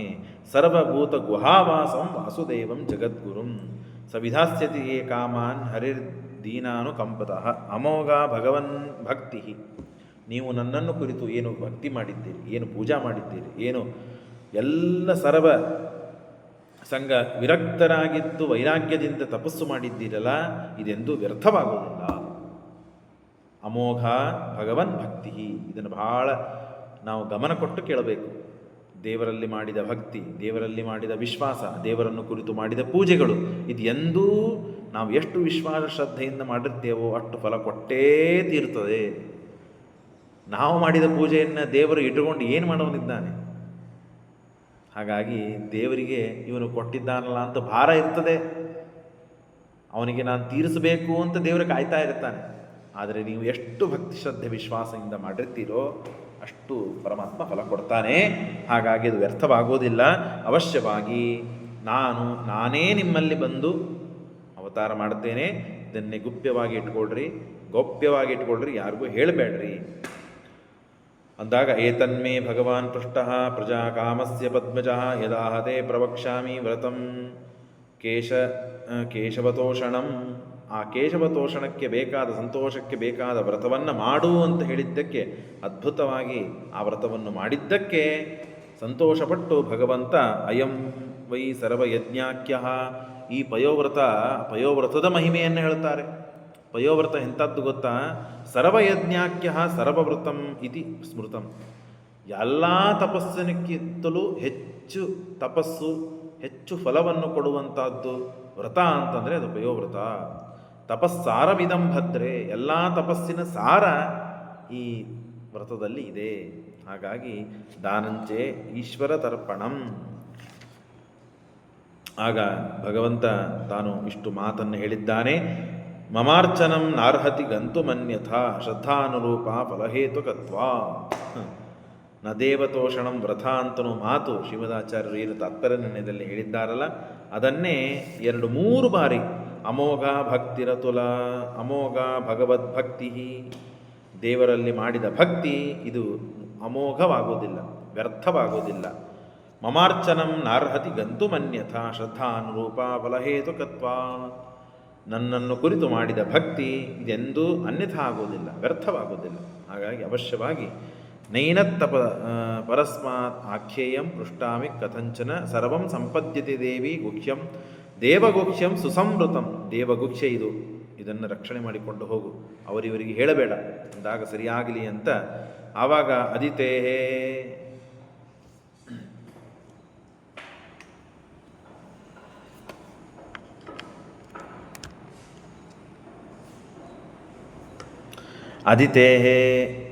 ಅದಿತೇರ್ದಿಷ್ಟಿತಂ ಗರ್ಭಂ ಭಗವಂತಂ ಸನಾತನಂ ಹಿರಣ್ಯಗರ್ಭೋ ವಿಜ್ಞಾಯ ಸಮೀಡೇ ಗುಕ್ಷ್ಯನಾಮಭಿಃ.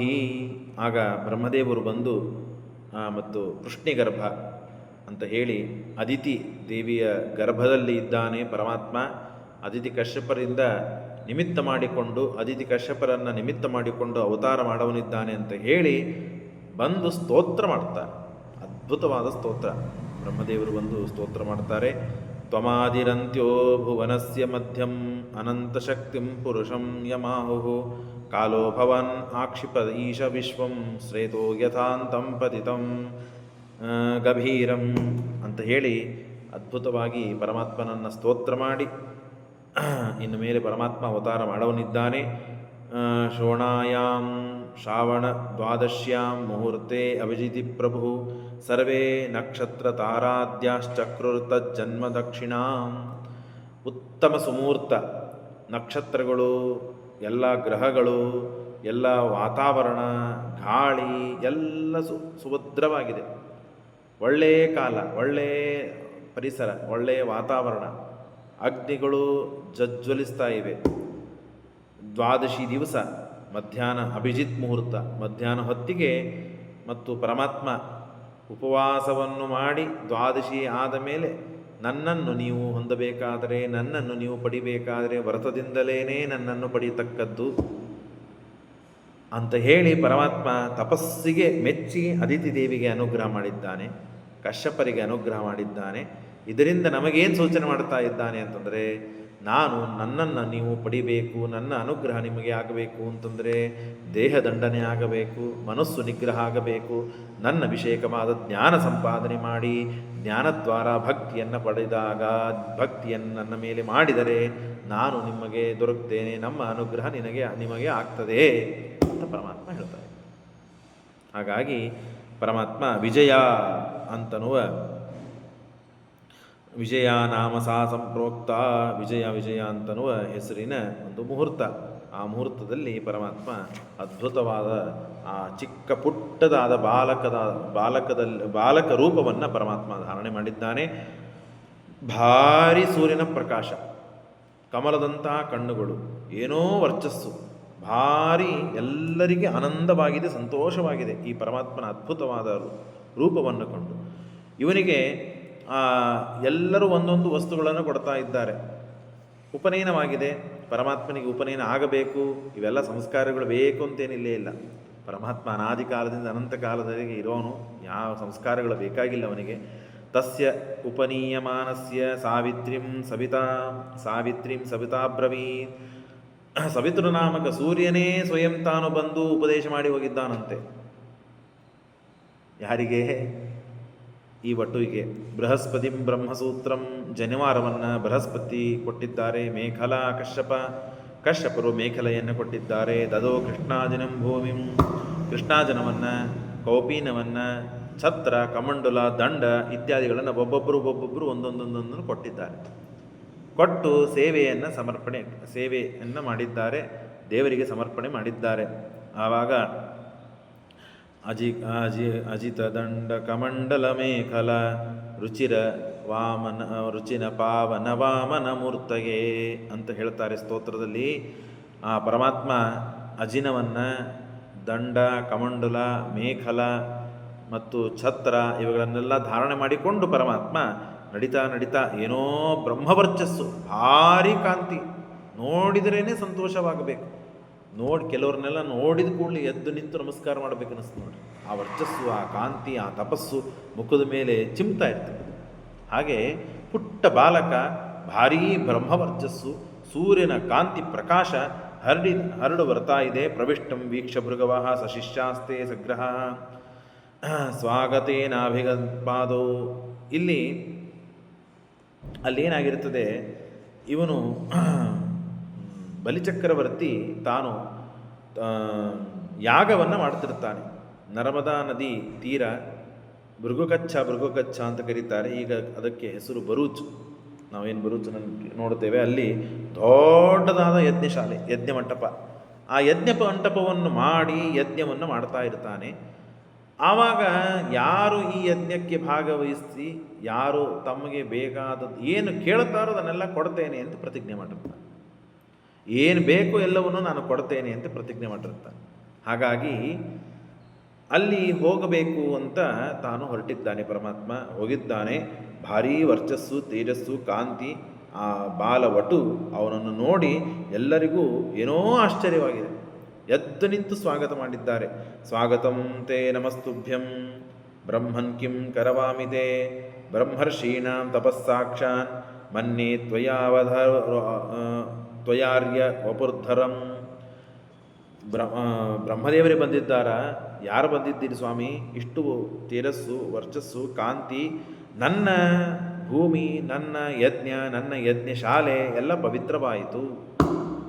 ಬ್ರಾಹ್ಮಣರು ಪಾದ ಇಟ್ರಿ. ಎಷ್ಟು ಅನುಸಂಧಾನ ಇದೆ ನೋಡ್ರಿ. ಮನೆಗೆ ಬ್ರಾಹ್ಮಣ ಬರ್ತಾನೆ ಅಂತಂದರೆ ನಾವು ಬೇಡ ಅಂತೀವಿ. ಹಾಗಾಗಿ ಸಾಮಾನ್ಯ ಏನಾಗಿದೆ ಅಂದರೆ ಈಗಿನ ಕಾಲದಲ್ಲಿ ಬ್ರಾಹ್ಮಣರಿಗೆ ಮಾಡುವ ಆದರ, ಗೌರವ, ಸತ್ಕಾರ, ಪಾದಪೂಜೆ, ಅವರಿಗೆ ಊಟಕ್ಕೆ ಹಾಕೋದು, ದಕ್ಷಿಣೆ ಕೊಡೋದು, ದಾನ ಮಾಡೋದು, ಇದನ್ನೆಲ್ಲ ಕಮ್ಮಿ ಮಾಡೋದರಿಂದ ನಾವು ಅವರಿಂದ ಪಡಿಬೇಕಾದ ಅನುಗ್ರಹವನ್ನು ಕಮ್ಮಿ ಮಾಡಿಕೊಳ್ತಾ ಇದ್ದೇವೆ. ನಾವು ದಾನ, ತಪಸ್ಸು, ಅವರಿಂದ ಅನುಗ್ರಹ, ಅವರ ಪೂಜೆ, ಅವರ ಸತ್ಕಾರ, ಅವರ ಗೌರವ, ಅವರಿಗೆ ಮಾಡುವ ಮರ್ಯಾದೆ ಇವುಗಳನ್ನು ಮಾಡಿದರೆ ಎಲ್ಲ ವಿಧವಾದ ಸೌಖ್ಯ ಸಂಪತ್ತುಗಳನ್ನು ಪಡೀಲಿಕ್ಕೆ ಸಾಧ್ಯವಿದೆ. ಪಡೆದಿದ್ದ ಕಥೆಗಳನ್ನು ನಾವು ಕೇಳ್ತಾ ಇದ್ದೇವೆ ಭಾಗವತದಲ್ಲಿ. ಅದ್ಯನ ಪಿತರಸ್ತೃಪ್ತ. ಅವನ ಅನುಸಂಧಾನ ನೋಡ್ರಿ. ನನ್ನ ಪಿತೃಗಳು, ಈ ಬಲಿಚಕ್ರವರ್ತಿಯ ರಾಜನ ತಂದೆ ವಿರೋಚನ, ಅವನ ತಂದಿನೇ ಪ್ರಹ್ಲಾದ ರಾಜ, ಅವನ ತಂದೆ ಹಿರಣ್ಯಕಶಿಪು. ಹಾಗಾಗಿ ಎಲ್ಲ ಪಿತೃರು ಸಂತುಷ್ಟರಾಗಿದ್ದಾರೆ. ಅದ್ಯನ ಪಾವಿತಂ ಕುಲಂ. ನನ್ನ ಕುಲವೇ ಪಾವಿತವಾಗಿದೆ. ಅದ್ಯಸ್ತ್ವಿಷ್ಟ ಕ್ರತುರಯಂ. ಇವತ್ತು ಹೋಮ ಸಂಪೂರ್ಣವಾಯಿತು. ಇಂಥ ವರ್ಚಸ್ಸು, ಕಾಂತಿ ಉಳ್ಳ ಬ್ರಾಹ್ಮಣ ನೀನು ಬಂದಿದೆಯಲ್ಲ, ಬಹಳ ಸಂತೋಷವಾಯಿತು ಅಂತ ಹೇಳಿ ಅವನಿಗೆ ಪಾದಪೂಜೆಯನ್ನು ಮಾಡಿ ಮತ್ತೆ ಸಂತೋಷಪಡಿಸಿ ಅವನಿಗೆ ಆಸನ ಕೊಟ್ಟು ಕುಡಿಸಿದ್ದಾನೆ. ಗಾಂ ಕಂಚನ ಗುಣವದಧಾಮ ಮೃಷ್ಟಂ.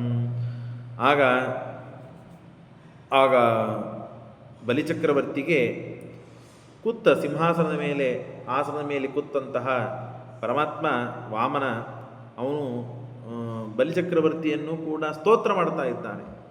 ನಿನ್ನ ವಂಶ ಎಂಥದ್ದು ಗೊತ್ತಾ? ನಿನ್ನ ವಂಶದಲ್ಲಿ ಬಂದವರು ಎಂಥವ್ರು ಗೊತ್ತಾ? ನಹಿ ಏತಸ್ಮಿನ್ ಕುಲೆ ಕಶ್ಚಿತ್ ನಿಸತ್ವ ಕೃಪಣಃ ಪುಮನ್. ನಿನ್ನ ವಂಶದಲ್ಲಿ ಯಾರು ಹುಟ್ಟಿದ್ದಾರಲ್ಲ ಪೂರ್ವಜರು, ಯಾರೂ ಕೂಡ ಬಂದವರಿಗೆ ಏನು ಕೇಳುತ್ತಾರೋ ಅದನ್ನೆಲ್ಲ ಕೊಡದೆ ಯಾರೂ ಹಾಗೆ ತಿರುಗಿ ಕಳಿಸಿಲ್ಲ. ಎಲ್ಲರೂ ದಾನಶೂರ ಕರ್ಣರೇ, ಭಾರೀ ಪರಾಕ್ರಮಿಗಳೇ. ಈಗ ಪರಮಾತ್ಮ ಅವನಿಂದ ಇಸ್ಕೋಬೇಕಾಗಿದೆ. ಇಸ್ಕೋಬೇಕಾದಾಗ ಸ್ತೋತ್ರ ಮಾಡಬೇಕಲ್ಲ. ಪರಮಾತ್ಮ ಇದನ್ನೆಲ್ಲ ಸೂಚನೆ ಮಾಡುತ್ತಾನೆ. ಯಾರಿಂದ ನಾವು ಏನನ್ನು ಸಂಪಾದನೆ ಮಾಡಬೇಕಾಗಿದೆಯೋ ಅವರನ್ನು ಸಂತೋಷಪಡಿಸ್ಬೇಕು. ಏನು ದೇವರು ಸಂತೋಷಪಡಿಸ್ಬೇಕಾಗಿಲ್ಲ, ಅವನೇ ಹೇಳಿಬಿಟ್ಟಿದ್ದಾನೆ. ಯಾರು ಬಂದು ಏನು ಕೇಳ್ತಿರೋ ಈ ಪ್ರಸಂಗದಲ್ಲಿ ಎಲ್ಲರಿಗೂ ನಾನು ಮತ್ತೆ ಬೇಕಾದನ್ನೆಲ್ಲ ಕೊಡ್ತೇನೆ ಅಂತ ಅವನೇ ಘೋಷಣೆ ಮಾಡಿಬಿಟ್ಟಿದ್ದಾನೆ. ಆದರೂ ಭಗವಂತ ಅಂದರೆ ಲೋಕದಲ್ಲಿ ಇದ್ದ ಜನರು ಹೇಗೆ ವರ್ತಿಸಬೇಕು ಅಂತನ್ನುವ ನೀತಿಯನ್ನು ತೋರಿಸೋದಕ್ಕಾಗಿ ಸ್ತೋತ್ರ ಮಾಡ್ತಾ ಇದ್ದಾನೆ. ನಿಸತ್ವ ಕೃಪಣಃ ಪುಮಾನ್. ಇದ್ದದ್ದನ್ನೇ ಹೇಳ್ತಾ ಇದ್ದಾನೆ, ಇಲ್ಲದದ್ದನ್ನೇ ಹೇಳಿಲ್ಲ. ಇವನು ಇಂದ್ರ ಚಂದ್ರ ನಿನ್ನ ವಂಶದಲ್ಲಿ ಬಂದವರೆಲ್ಲ ಭಾರಿ ಹಾಗೆಲ್ಲ ಏನು ಹೇಳಿಲ್ಲ. ನಿನ್ನ ವಂಶದಲ್ಲಿ ಬಂದವರು ಭಾರಿ. ಯಾಕೆ? ಯಾರ ಮನೆಗೆ ಬ್ರಾಹ್ಮಣರು ಬರ್ತಾರೋ ಕೇಳಿದ್ದನ್ನೆಲ್ಲ ಕೊಟ್ಟು ಕಳಿಸಿದ್ದಾರೆ. ಎಂದೂ ಅವರಿಗೆ ಅಸಮಾಧಾನ ಮಾಡಿಲ್ಲ.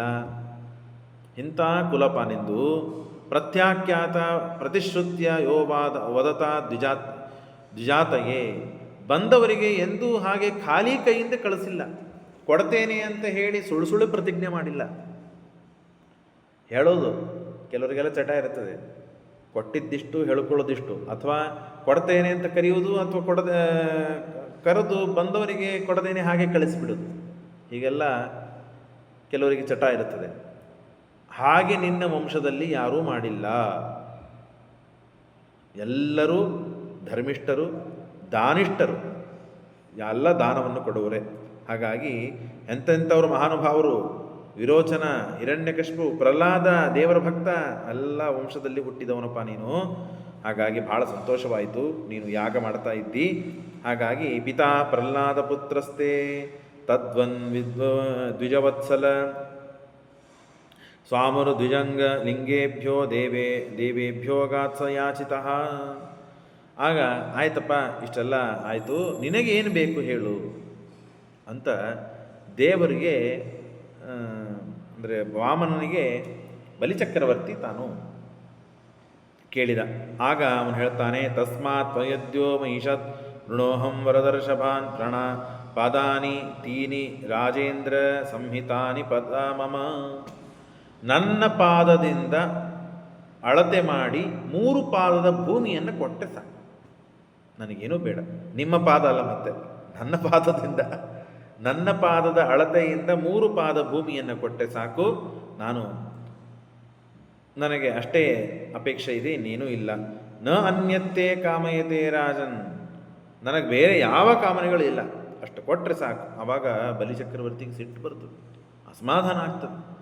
ಈಗ ಕೋಟ್ಯಾಧೀಶ ಇದ್ದಾನೆ, ನಿನಗೆ ಎಷ್ಟು ಹಣ ಬೇಕು ಅಷ್ಟೆಲ್ಲ ಕೊಡ್ತೇನೆ ಅಂದಾನೆ.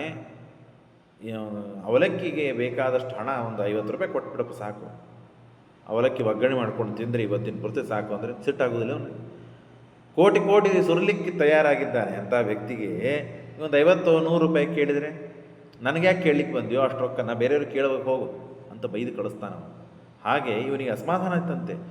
ಇಷ್ಟು ನಾನು ನಿನ್ನ ವಂಶ ಅಂದರೆ ನಿನ್ನ ಮಕ್ಕಳು, ನಿನ್ನ ಮೊಮ್ಮಕ್ಕಳು ಅಂಥವ್ರಿಗೆಲ್ಲರಿಗೂ ಬೇಕಾದಷ್ಟೆಲ್ಲ ಸಂಪತ್ತನ್ನು ನಾನು ಕೊಡ್ಲಿಕ್ಕೆ ತಯಾರಿದ್ದಾಗ ನಿನ್ನ ಪಾದ, ಪುಟ್ಟ ಪುಟ್ಟ ಪಾದಗಳು, ಆ ಪುಟ್ಟ ಪುಟ್ಟ ಪಾದದಷ್ಟು ಭೂಮಿಯನ್ನು ಕೇಳಿದರೆ ಹೇಗಪ್ಪ, ತಿಳುವಳಿಕಿಲ್ಲೇ ನಿನಗೆ, ಬುದ್ಧಿ ಇಲ್ಲೇ ನಿನಗೆ ಅಂತ ಬೈದಿಕ್ಕೆ ಶುರು ಮಾಡ್ತಾನೆ. ಯಾವಂತೋ ವಿಷಯ ಪ್ರೇಷ್ಠಾ, ಅದಕ್ಕೆ ಅವನು ಹೇಳ್ತಾನೆ, ಪಾದತ್ರಯಂ ವೃಣಿ ಯಹ ಅಬುದ್ಧಿಮಾನ್. ಬುದ್ಧಿ ಅದನೋ ಇಲ್ಲೋ ನಿನಗೆ, ತಿಳುವಳಿಕೆ ಅದನೋ ಇಲ್ಲ, ಸ್ವಲ್ಪ 4 ಮಂದಿ ಕೇಳ್ಕೊಂಡು ಬರಬೇಕಾಗಿತ್ತು ನೀನು. ನನಗಷ್ಟು ಕೊಡ್ಲಿಕ್ಕೆ ಆಗೋದಿಲ್ಲ ಅಂತ ತಿಳ್ಕೊಂಡಿಯೋ, ಅಥವಾ ನಿನಗೆ ಗೊತ್ತೇ ಇಲ್ಲೋ ಇಷ್ಟು ಕೇಳಬೇಕಂತೋ, ಏನು ಬೇಕು ಕೇಳು, ಮತ್ತೊಮ್ಮೆ ಕೇಳು, ನಾನು ಕೊಡ್ತೇನೆ ಅಂತ ಹೇಳ್ತಾನೆ. ಆಗ ದೇವರು ಹೇಳುತ್ತಾನೆ, ನಮ್ಮೆಲ್ಲರನ್ನಿಟ್ಟುಕೊಂಡೇ ಪರಮಾತ್ಮ ಹೇಳ ಈ ಮಾತುಗಳನ್ನು. ಯಾವಂತೋ ವಿಷಯ ಪ್ರೇಷ್ಠಾ ತ್ರೈಲೋಕ್ಯಂ ಅತಿ ಇಂದ್ರಿಯಂ ನ ಶಕ್ನುವಂತಿತೆ ಸರ್ವೇ ಪ್ರತಿಪೂರಯಿತು ನೃಪ. ಮನುಷ್ಯನ ಆಸೆಯನ್ನು ಪೂರ್ಣ ಮಾಡಲಿಕ್ಕೆ ಯಾರಿಗೂ ಸಾಧ್ಯವಿಲ್ಲ. ಕೆಲಸ ಮಾಡೋದು ಪ್ರಾರಂಭ ಹಂತಕ್ಕೆ ಕೆಲಸಕ್ಕೆ ಒಂದು 10,000 ರೂಪಾಯಿ ಪಗಾರ ಇರ್ತದೆ ಅಂದ್ಕೊಳ್ರಿ. 10,000 ರೂಪಾಯಿ ಪಗಾರ ಇದೆ ಅಂತ ಜಾಯ್ನ್ ಆಗ್ತಾನೆ. ಅದೇ ಸ್ವಲ್ಪ ದಿವಸ ಆದಮೇಲೆ ಅಷ್ಟು ಸಾಲೋದಿಲ್ಲ ಅವನಿಗೆ, ಇನ್ನು ಹೆಚ್ಚು ಬೇಕಂತಾನೆ. ಅಷ್ಟು ಬಂದರೆ ಅದು ಸಾಲೋದಿಲ್ಲ ಅಂತಾನೆ, ಇನ್ನು ಹೆಚ್ಚು ಬೇಕು ಅಂತಾನೆ. ಹೀಗೆ ಹೆಚ್ಚೆಚ್ಚ ಆಸೆಗಳು ಆಗ್ತದೆ ಹೊರತು ತ್ರಿಭಿಕ್ರಮೈರಸಂತುಷ್ಟ ದ್ವೀಪೇನಾಪಿನ ಪೂರ್ಯತೆ. ಅವನಿಗೆ ಸಂತೋಷನೇ ಆಗುವುದಿಲ್ಲ. ಎಲ್ಲ ದ್ವೀಪಗಳಿಂದ ಕೂಡಿದ ಪೃಥ್ವಿಯನ್ನು ದಾನವಾಗಿ ಕೊಟ್ಟರೂ ಇನ್ನೊಂದು ಸ್ವಲ್ಪ ಹೆಚ್ಚು ಕೊಡ್ಬೋದಾಗಿತ್ತು ಅಂತಂತಾನೆ ಮನುಷ್ಯ. ಹಾಗಾಗಿ ಮನುಷ್ಯನಿಗೆ ಏನು ಕೊಟ್ಟರೂ ತೃಪ್ತಿ ಆಗುವುದಿಲ್ಲ. ಹಾಗಾಗಿ ಅರ್ಥೈ ಕಾಮೇರ್ಗತಾನಾಥಂ ನಾಂತಂ ತೃಷ್ಣಯ ಇತಿ ನ ಶ್ರುತಂ. ಹಾಗಾಗಿ ಅವನಿಗೆ ಪೂರ್ಣವಾದ ಸಂತುಷ್ಟಿ ಆಗಲಿಕ್ಕೆ ಸಾಧ್ಯವೇ ಇಲ್ಲ. ಹಾಗಾಗಿ ಯದೃಚ್ಛಾಲಾಭ ಸಂತುಷ್ಟಿ, ಯದೃಚ್ಛಯ ಉಪಪನ್ನೇನ ಸಂತುಷ್ಟೋ ವರ್ತತೆ ಸುಖಂ. ಯದೃಚ್ಛಾಲಾಭ ಸಂತುಷ್ಟನಾಗಬೇಕು ಮನುಷ್ಯ. ಯದೃಚ್ಛಾಲಾಭ ಸಂತುಷ್ಟನಾದ ಅಂತಾದರೆ ಅವನಿಗೆ ಆಗ ತೃಪ್ತಿ ಸಿಗ್ತದೆ. ಹಾಗಾಗಿ ನನಗಿಷ್ಟೇ ಸಾಕಪ್ಪ. ಇದರಿಂದ ದೇವರು ತಿಳಿಸಿಕೊಡೋದು ಏನು ಅಂದರೆ, ದೇವರು ಎಷ್ಟು ನಮಗೆ ನಮ್ಮ ಯೋಗ್ಯತಾನುಸಾರವೇ ಕೊಟ್ಟಿರ್ತಾನೋ ಅಷ್ಟರಿಂದಲೇ ನಾವು ಸಂತೋಷ ಪಡಬೇಕು, ಹೊರತು ಅದರಿಂದ ಹೆಚ್ಚು ಅಪೇಕ್ಷೆ ಪಡಬಾರದು.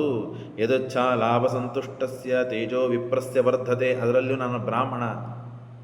ಹಾಗಾಗಿ ಯದೃಚ್ಛ ಲಾಭ ಸಂತುಷ್ಟನಾಗಲಿಲ್ಲ ಅಂದರೆ ನನ್ನ ತೇಜಸ್ಸು, ನನ್ನ ಕಾಂತಿ, ನನ್ನ ತಪಸ್ಸು ಹಾಳಾಗಿ ಹೋಗ್ತದೆ, ನಾನು ಅಪೇಕ್ಷಾ ಪಟ್ಟೆ ಅಂತಂದರೆ. ಹಾಗಾಗಿ ಬ್ರಾಹ್ಮಣನಾದವನು ಎಂದೂ ಅಪೇಕ್ಷಾ ಪಡಬಾರದು, ಯದೃಚ್ಛಾಲಾಭ ಸಂತುಷ್ಟನಾಗಿರಬೇಕು. ತತ್ ಪ್ರಶಾಂತ ಅಸಂತೋಷಾತ್ ನಂಭೇನ ಅಶುಭ ತಸ್ಮಾತ್ 3 ಪದಾನ್ನೇವ ವೃಣೇ ತ್ವಂ ವರದರ್ಷಭಾತ್. ಹಾಗಾಗಿ 3 ಪಾದದ ಭೂಮಿಯನ್ನು ನನ್ನ ಕೊಟ್ಬಿಟ್ಟು ಸಾಕು, ಇನ್ನೇನೂ ಬೇಡ ಅಂತ ಪರಮಾತ್ಮ ತಾನು ಒಳಗೆಷ್ಟೆಲ್ಲ ಆಕೂತ ಇದೆ, ಆದರೆ ಮೇಲ್ನೋಟಕ್ಕೆ ಏನು ಮಾತಾಡಬೇಕು ಅಷ್ಟು ಮಾತನಾಡಿದ್ದಾನೆ. ತನ್ನ ಸ್ವರೂಪವನ್ನು ಬಿಟ್ಟುಕೊಟ್ಟಿಲ್ಲ. ತಾನು ಹೇಳಿಕೊಳ್ಳುವುದೆಲ್ಲ ತಾನು ರಾಜ ಹೇಳಿಕೊಂಡ. ಏತಾವದೇವ ಸಿದ್ಧೋಹಂ ವಿತ್ತಂ ಯಾವತ್ ಪ್ರಯೋಜನಂ, ಎಷ್ಟು ಪ್ರಯೋಜನವೋ ಅಷ್ಟನ್ನೇ ಕೇಳಬೇಕು ಅಂತ ಶಾಸ್ತ್ರ. ಹಾಗಾಗಿ ಅಷ್ಟನ್ನೇ ಕೇಳಿದ್ದೇನೆ, ಅಷ್ಟನ್ನೇ ಕೊಟ್ಟು ಸಾಕು, ಇನ್ನೇನು ಬೇಡ ಅಂದಾಗ ಸರಿ ಆಗಲಿ ಇತ್ಯುಕ್ತ ಸಹಸನ್ ಆಹ. ಅವನು ರಾಜ ಆಯಿತು ಪಾಪ, ಸಣ್ಣ ಹುಡುಗ, ಸಣ್ಣ ಬುದ್ಧಿ, ಇಷ್ಟೇ ಕೇಳಿದ್ದಾನೆ, ಅಷ್ಟೇ ಕೊಡೋಣ, ನಂದೇನು ಹೋಗಿದೆ, ಹೆಚ್ಚು ಕೇಳಿದರೆ ಪಾಪ ನಾನು ಕೊಡ್ತಿದ್ದೆ, ಅವನಿಗೆ ಅನುಕೂಲ ಆಗ್ತಿತ್ತು ಅಂತನ್ನುವ ರಾಜ ಈ ಬುದ್ಧಿಯಲ್ಲಿ ಇದ್ದಾನೆ. ವಾಮನಾಯ ಮಹಿಂ ದಾತುಂ ಜಗ್ರಾಹ ಜಲಭಾಜನಂ. ಆ ಭಾಂಡಿಯನ್ನು ತಗೊಂಡು ಬಂದ, ನೀರಿನ ಪಾತ್ರೆಯನ್ನು ತೆಗೆದುಕೊಂಡು ಬಂದ. ಇನ್ನೇನು ಮಂತ್ರಾಕ್ಷತೆ ತಗೊಂಡು ಸಂಕಲ್ಪ ಮಾಡಿ ಬಿಟ್ಟೇ ಬಿಡಬೇಕು ಅಂತ ಹೇಳಿ ತಾನು ವಿಂಧ್ಯಾವಳಿಯನ್ನು ಕರೆದು, ತನ್ನ ಹೆಂಡತಿ ವಿಂಧ್ಯಾವಳಿಯನ್ನು ಕರೆದು ಮಂತ್ರಾಕ್ಷತೆ ಬಿಡ್ತಾ ಇದ್ದಾನೆ. ಅಷ್ಟರಲ್ಲಿ ಶುಕ್ರಾಚಾರ್ಯರು ಓಡಿ ಓಡಿ ಬಂದಿದ್ದಾರೆ. ಶುಕ್ರಾಚಾರ್ಯ ಬಂದರು. ಶುಕ್ರಾಚಾರ್ಯ ಹೇಳ್ತಾರೆ, ಬಲಿಚಕ್ರವರ್ತಿ ಅವನು ಸಾಮಾನ್ಯ ವ್ಯಕ್ತಿಯಲ್ಲ, ಅವನೇನು ಕೇಳ್ತಾ ಇದ್ದಾನೆ ಅಂತ ಕೊಡ್ಲಿಕ್ಕೆ ಹೋಗಬೇಡ. ಅವನು ಸಣ್ಣ ವಟು ರೂಪದಲ್ಲಿ ವಿಷ್ಣುನೇ ಬಂದಿದ್ದಾನೆ, ದೇವರೇ ಬಂದವನು. ನಿನ್ನೆಲ್ಲ ಐಶ್ವರ್ಯವನ್ನು ನಷ್ಟ ಮಾಡಿ ನಿನಗೆ ಬೀದಿ ಭಿಕಾರಿ ಮಾಡಿ ಕಳಿಸಿಬಿಡ್ತಾನೆ ಅವನು. ಅವನನ್ನು ನಂಬೇಡ, ಅವನಿಗೇನು ಕೊಡ್ಲಿಕ್ಕೆ ಹೋಗಬೇಡ. ಏಷ ವೈರೋಚನೆ ಸಾಕ್ಷಾತ್ ಭಗವಾನ್ ವಿಷ್ಣುರವ್ಯಯ. ಇವನು ನಿನಗೆ ಮೋಸ ಮಾಡ್ಲಿಕ್ಕೆ ಬಂದವನು, ದೇವರೇ ಇವನು. ಹಾಗಾಗಿ ಕಶ್ಯಪ ಅದಿತಿಯರ್ಜಾತಃ, ಅದಿತಿ ಕಶ್ಯಪರಲ್ಲಿ ಹುಟ್ಟಿ ಬಂದವನಿವನು, ಅಭಿವ್ಯಕ್ತಿಗೊಂಡವನಿವನು. ದೇವಾನಾಂ ಕಾರ್ಯಸಾಧಕ, ದೇವರ ಪಕ್ಷಪಾತಿ ಇವನು. ದೇವತೆಗಳಿಗೆ ತಮ್ಮ ರಾಜ್ಯವನ್ನು ಕೊಡಲಿಕ್ಕಾಗಿ ಬಂದವನು. ನೀನು ಯಾವ ಕಾರಣಕ್ಕಾಗಿ ಇಷ್ಟೆಲ್ಲ ಸಂಪಾದನೆ ಮಾಡಿದೆಯೋ ಅದೆಲ್ಲ ಒಂದೇ ಕ್ಷಣಕ್ಕೆ ನಾಶ ಮಾಡಿಕೊಂಡು ಬಿಡ್ತಿ. ಅವನು ಕೇಳಿದ್ದು ಸರ್ವಥಾ ಕೊಡ್ಲಿಕ್ಕೆ ಹೋಗಬೇಡ ನೀನು ಅಂತ ಬಾಯಿ ಬಿಟ್ಟು ಸ್ಪಷ್ಟವಾಗಿ ಹೇಳ್ತಾ ಇದ್ದಾರೆ. ಆದರೆ ಮಾತು ಕೊಟ್ಟ ಆಗಿಬಿಟ್ಟಿತ್ತು. ಹಾಗಾಗಿ ಪತಿಶ್ರುತಂ ತ್ವದಸ್ಮೈ ಯದರ್ಥಂ ಅಜಾನತ ನ ಸಾಧು ಮನ್ಯೇ ದೇವ ದೈತ್ಯಾನ ಮಹಾನ್ ಉಪಗತೋ ನಃ ಏಷತೆ ಸ್ಥಾನವೈಶ್ವರ್ಯಂ. ಈ ವ್ಯಕ್ತಿ ಏನಿದ್ದಾನಲ್ಲ, ನಿನ್ನ ಸ್ಥಾನ, ಐಶ್ವರ್ಯ, ತೇಜಸ್ಸು, ಯಶಸ್ಸು ಎಲ್ಲವನ್ನು ಅಪಹಾರ ಮಾಡಿಕೊಂಡು ಹೋಗಲಿಕ್ಕೆ ಬಂದವನಿವನು. ಹಾಗಾಗಿ ಇವನನ್ನು ನೋಡಿ ಸಣ್ಣ ವಟು, ಮುಗ್ಧ ಮುಖ ಅಂತ ಹೇಳಿ ನಿನ್ನ ಮನಸ್ಸನ್ನು ಕರಿಗಿ ಅವನು ಕೇಳಿದ್ದೆಲ್ಲ ಕೊಟ್ಬಿಟ್ಟಿ ಅಂತಂದರೆ, ಅವನು ಕೇಳಿದ್ದು ಏನು ಕೇಳೇನ ಅದೇ ಕೊಡ್ಲಿಕ್ಕೆ ಹೋಗ್ಬೇಡ ನೀನು. 3 ಪಾದ ಭೂಮಿ ಕೇಳೇನಲ್ಲ, ಅವನ ಪಾದ ಭಾಳ ದೊಡ್ಡದಿದೆ. ಹಾಗಾಗಿ ನೀನು ಒಪ್ಪಬೇಡ, ಬಿಟ್ಟುಬಿಡು. ದಾಸ್ಯತಿ ಆಚ್ಛಿದ್ಯ ಶಕ್ರಾಯ ಮಾಯಾ ಮಾಣವಕೋ ಹರಿಹಿ. ಮಾಯಾ ಮಾಣವಕನಾದ ಇವನು ಹರಿಯವನು. ಹಾಗಾಗಿ ತ್ರಿಭಿಕ್ರಮೈರ್ ಇತ್ಯಸ್ಮಾನ್ ತ್ರಿಭಿಕ್ರಮೈರ್ ಇಮಾನ್ ಲೋಕಾನ್ ವಿಶ್ವಕಾಯ ಕ್ರಮಿಷ್ಯತಿ ಸರ್ವಸ್ವಂ ವಿಷ್ಣವೇ ದತ್ವಾ ಮೂಢವರ್ತಿಸತೆ ಕಥಂ. 3 ಪಾದವನ್ನು ನೀನೇನಾದರೂ ಅವನಿಗೆ ದಾನವಾಗಿ ಕೊಟ್ಟಿ ಅಂತಂದರೆ ನಿನ್ನನ್ನೇ ನೀನು ಬದುಕಿಸಿಕೊಳ್ಳಿಕ್ಕಾಗೋದಿಲ್ಲ. ದಾನವನ್ನು ಕೊಡಬೇಕಾದರೆ ಅದಕ್ಕೆ ಹೇಳ್ತಾರೆ ತದ್ದಾನಂ. ಯಾವುದಕ್ಕೆ ದಾನ ಅಂತ ಕರೀತಾರೆ ಶುಕ್ರಾಚಾರ್ಯ ಸ್ಪಷ್ಟವಾಗಿ ಹೇಳ್ತಾರೆ. ಬರೋದು 10,000 ರೂಪಾಯಿ ಹಣ ಇದೆ ಪಗಾರು, 10,000 ಇನ್ನೊಬ್ಬರಿಗೆ ದಾನ ಕೊಟ್ಟು ಕೂತ್ರೆ ಹೆಂಡತಿ ಮಕ್ಕಳು ತಾನು ಮನೆ ಬಾಡಿಗೆ ಅಥವಾ ಏನಿದೆ ಕಟ್ಟುವುದು ಮಾಡೋದು ಎಲ್ಲಿ ಹೋಗಬೇಕು. ಹಾಗಾಗಿ 5 ಭಾಗ ಮಾಡಬೇಕು, 4-5 ಭಾಗಗಳನ್ನು ಮಾಡಬೇಕು. ಮೊದಲಿಗೆ ತನ್ನ ಕುಟುಂಬಕ್ಕೆ, ಆಮೇಲೆ ಗುಡಿ ಗುಂಡಾರಿಗಳಿಗೆ, ಆಮೇಲೆ ಪಾಠ ಹೇಳುವ ಗುರುಗಳಿಗೆ, ಆಮೇಲೆ ಬಂದ ಅತಿಥಿಗಳಿಗೆ. ಹೀಗೆ ಮಾಡಿ ತಾನು ಆ ಹಣದ ಖರ್ಚವನ್ನು ಮಾಡಬೇಕು. ಹೀಗೆ ಮಾಡಿದ ಅಂತ ಆದರೆ ಅದಕ್ಕೆ ದಾನ ಅಂತ ಕರೀತದೆ. ತದ್ದಾನಂ ಪ್ರಶಂಸತಿ ಯೇ ವೃತ್ತಿರ್ವಿಪವದ್ಯತೆ ದಾನಂ ಯಜ್ಞ ತಪಃಕರ್ಮ.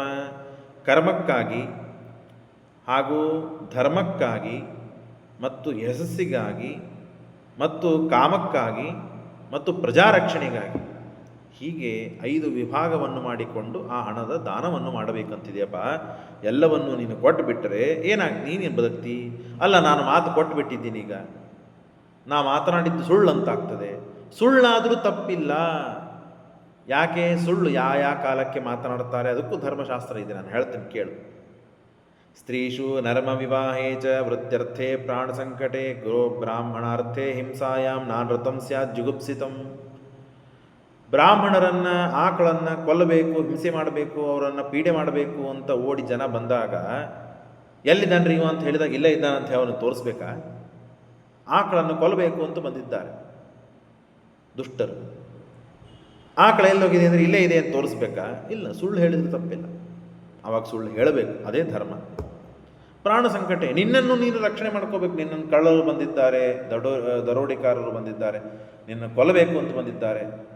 ಎಲ್ಲಿದೆಯೋ ಅಂತ ಒದರ್ತಾ ಇದ್ದಾಗ ನಾನು ಇಲ್ಲೇ ಇದ್ದೀನಿ ಅಂತ ಕೈ ಎತ್ತಿ ಹೇಳಿದರೆ ಹುಚ್ಚಂತ. ಪ್ರಾಣ ಸಂಕಟೆ ನರ್ಮ ವಿವಾಹೇಚ್ಛ. ಮತ್ತು ಇನ್ನು ಈ ಕಟ್ಟಿ ಮೇಲೆ ಕೂತು ಸುಳ್ಳೆ ಹರಟಿ ಹೊಡಿತಿರ್ತಾರೆ ನೋಡ್ರಿ. ಸಾಯಂಕಾಲ ಹೊತ್ತು ಊಟ ಮಾಡಿ ಆರಾಮಾಗಿ ಕೂತಿರ್ತಾರೆ, ಕಟ್ಟಿ ಮೇಲೆ ಕೂತು ಹರಟಿ ಹೊಡಿತಿರ್ತಾರೆ. ನೀನೇನು ಕಾಳಜಿ ಮಾಡಬೇಡ, ನೀನು ಮನೆ ಕಟ್ಟಬೇಕಾಗಿತ್ತು, ಹೋದಿಲ್ಲ ಮನೆ ಕಟ್ಟು, ನಾನು ನೋಡ್ಕೋತೇನೆ, ನಾನು ಏನು ರೊಕ್ಕ ಬರ್ತಾ ನಾನು ಕೊಡ್ತೇನೆ ಅಂತ ಹೇಳಿಬಿಡೋದು. ಹಾಗೆ ಸುಮ್ಮನೆ ಕಟ್ಲಿಕ್ಕೆ ಶುರು ಮಾಡಿದ್ಮೇಲೆ ಸುಮ್ಮನೆ ಹರಟೆ ಹೊಡೆದಿದ್ವಿ, ಅದು ಕರೆ ಅಂದ್ಕೊಂಡೇನು ನೀನು ಅಂತಂತೀವೋ ಇಲ್ಲ. ವಿವಾಹ ಕಾಲದಲ್ಲಿ ಯಾವ ಸುಳ್ಳುಗಳನ್ನು ಹೇಳಿದರೆ ಅದು ಸಮಸ್ಯೆ ಆಗೋದಿಲ್ಲವೋ ಅಂಥ ಸುಳ್ಳುಗಳನ್ನು ಹೇಳಬೇಕಂತ.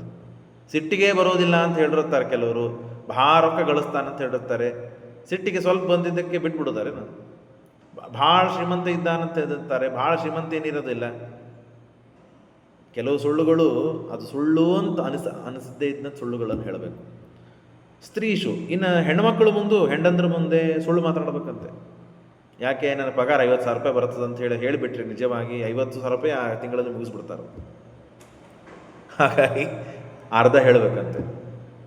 ಹೇಳೋ ತಾತ್ಪರ್ಯ ಇದೊಂದೇ ಅಲ್ಲ, ಕೆಲವು ವಿಷಯಗಳನ್ನು ಸ್ತ್ರೀಯರ ಮುಂದೆ ಸುಳ್ಳು ಹೇಳಿದರೂ ತಪ್ಪಿಲ್ಲ. ಪ್ರಾಣ ಸಂಕಟ ಇದ್ದಾಗ ಸುಳ್ಳು ಹೇಳಿದರೆ ತಪ್ಪಿಲ್ಲ. ಯಾವುದನ್ನು ವಿವಾಹ ಕಾಲದಲ್ಲಿ ಸುಳ್ಳು ಹೇಳಿದರೆ ವಿವಾಹ ಮಾಡಲಿಕ್ಕೆ ಸಾಧ್ಯವಿದೆ, ಕಲ್ಯಾಣ ಆಗಲು ಸಾಧ್ಯವಿದೆ, ಎರಡು ಸಂಬಂಧಗಳು ಬೆಳೀಲೂ ಸಾಧ್ಯವಿದೆ. ಅಂಥ ಸುಳ್ಳುಗಳನ್ನು ವಿರುದ್ಧವಾಗದೇ ಇದ್ದ, ಅವರಿಗೆ ಸಂಬಂಧ ಒಡೆಯಲಿಕ್ಕೆ ಸಾಧ್ಯವಾಗದೇ ಇದ್ದ ಸುಳ್ಳುಗಳನ್ನು ಹೇಳಬೇಕು. ಸಂಬಂಧ ಕೂಡ್ಲಿಕ್ಕೆ ಸುಳ್ಳುಗಳನ್ನು ಹೇಳಬೇಕೆ ಹೊರತು ಸಂಬಂಧ ಒಡಿಲಿಕ್ಕೆ ಸುಳ್ಳು ಹೇಳಬಾರದು. ಅಂಥ ಸುಳ್ಳುಗಳನ್ನು ಹೇಳಬೇಕಪ್ಪ. ಹಾಗಾಗಿ ನಿನ್ನ ಬದುಕಿಗೆ ನೀನು ಸುಳ್ಳು ಹೇಳಿದರೆ ನೀನು ಮಾಡಿದ ಪ್ರತಿಜ್ಞೆ ಬಿಟ್ಟರೆ ತಪ್ಪಲ್ಲ ಅಂತ ಪಾಪ ಶುಕ್ರಾಚಾರ್ಯ ಹೇಳಿದರೆ ಕೇಳಲಿಕ್ಕೆ ಸಾಧ್ಯ ಇಲ್ಲ. ಅವನಂತಾನೆ, ಸ್ವಾಮಿ ನಾನು ದಾನವನ್ನು ಕೊಡುವಂತಹ ವ್ಯಕ್ತಿ ಎಂಥವನಿದ್ದಾನೆ ಗೊತ್ತಾ? ಯದ್ಧಾಸ್ಥಿತಿ ಲೋಕೆ ಅಸ್ಮಿನ್ ಸಂಪರೇತಂ ಧನಾಧಿಕಂ ತಸ್ಯ ತ್ಯಾಗೋ ನಿರ್ಮಿತಂ ಕಿಂ ವಿಪ್ರತುಷ್ಯೇನತೇದಂ. ಇವನು ಬ್ರಾಹ್ಮಣ, ಸಕಲ ವೇದವನ್ನು ತಿಳಿದವನು, ನೋಡಿದರೆ ಮುಖದ ಮೇಲೆ ಕಾಂತಿ ತಿರಸ್ಸುಗಳಿವೆ. ಹಾಗಾಗಿ ಶ್ರೇಯಃ ಕುರುವಂತಿ ಭೂತಾನ, ನಾನು ದಾನ ಕೊಟ್ಟೆ ಅಂತಂದರೆ ನನಗೆ ಒಳ್ಳೆಯದಾಗ್ತದೆ, ನನಗೆ ಹಿತ ಆಗ್ತದೆ. ಅಂಥದ್ದು ಇವನಿಗೆ ಕೊಡೋದ್ರಿಂದ ನೀವು ಒಳ್ಳೆಯದಾಗೋದಿಲ್ಲ ಅಂತ ಹೇಳ್ತಾ ಇದ್ದೀರಲ್ಲ. ಒಳ್ಳೆಯದನ್ನು ಮಾಡೋ ಮನಸ್ವಿನ ಕಾರುಣಿಕಸ್ಯ ಶೋಭನಂ. ಒಳ್ಳೆಯ ಮನಸ್ಸಿದ್ದವರು, ಕರುಣಾವಂತರಾದವರು ದಾನವನ್ನು ಕೊಡೋದರಿಂದಲೇ ತಮ್ಮ ಬದುಕು ಆಗುವಂಥ ಜನರಿಗೆ ದಾನವನ್ನು ಕೊಟ್ಟರೆ, ಬ್ರಹ್ಮವರ್ಚಸ್ವಿಗಳಿಗೆ ನಿರಂತರ ತಪಸ್ಸು, ಅಧ್ಯಯನ, ಪಾಠ, ಪ್ರವಚನ, ಒಳ್ಳೆಯ ಕೆಲಸಗಳನ್ನು ಮಾಡೋರಿಗೆ ದಾನವನ್ನು ಕೊಟ್ಟರೆ ದೇವರು ನಮ್ಮನ್ನು ಕಲ್ಯಾಣ ಮಾಡ್ತಾನೆ, ಉದ್ಧಾರ ಮಾಡ್ತಾನೆ. ಹಾಗಾಗಿ ಅದನ್ನು ಬಿಟ್ಟು ನೀವು ಕೊಡಬೇಡ ಅಂತ ಹೇಳ್ತಾ ಇದ್ದೀರಿ. ಹೇಗೆ ನಡೀತದೆ? ಏಷವಾ ಉತ್ತಮ ಶ್ಲೋಕೆ ನಿಜಗಸ್ಯ ಯಶಸ್ಯ. ಇಷ್ಟು ಅವನು ತಿರುಗೇನೇ ಶುಕ್ರಾಚಾರ್ಯರಿಗೆ ಉಪದೇಶ ಮಾಡಿಬಿಟ್ಟ. ಆಗ ಶುಕ್ರಾಚಾರ್ಯ ಸಿಟ್ಟಾಯಿತು. ಶುಕ್ರಾಚಾರ್ಯ ಹೇಳ್ತಾರೆ, ನಾನು ಆಡಿದ ಮಾತುಗಳನ್ನು ಮೀರಿ ನಿನಗೆ ಹಿತವನ್ನು ಹೇಳಬೇಕು ಅಂತ ಹೇಳಿದೆ. ಹಾಗಾಗಿ ನಾನೇನು ಹಿತವನ್ನು ನುಡಿದಿದ್ದೇನೆ, ನಾನೇನು ಮಾಡಬೇಡ ಅಂತ ಹೇಳ್ತಾ ಇದ್ದೇನೆ, ಅದನ್ನು ಮಾಡಿದೆ ಅಂತಾದರೆ ನೀನು ಐಶ್ವರ್ಯ ಭ್ರಷ್ಟನಾಗಿ ಹೋಗ್ತೀ, ಐಶ್ವರ್ಯ ಭ್ರಷ್ಟನಾಗಿ ಹೋಗು ಅಂತ ಶಾಪ ಕೊಟ್ಟು. ಇದೇ ಶುಕ್ರಾಚಾರ್ಯರನ್ನ ಒಲಿಸಿದ್ದಕ್ಕೆ ಈ ವಿಶ್ವಜಿತ್ ಯಾಗ ಮಾಡಿ ದೇವತೆಗಳ ಸಂಪತ್ತನ್ನು ಪಡೆದರು.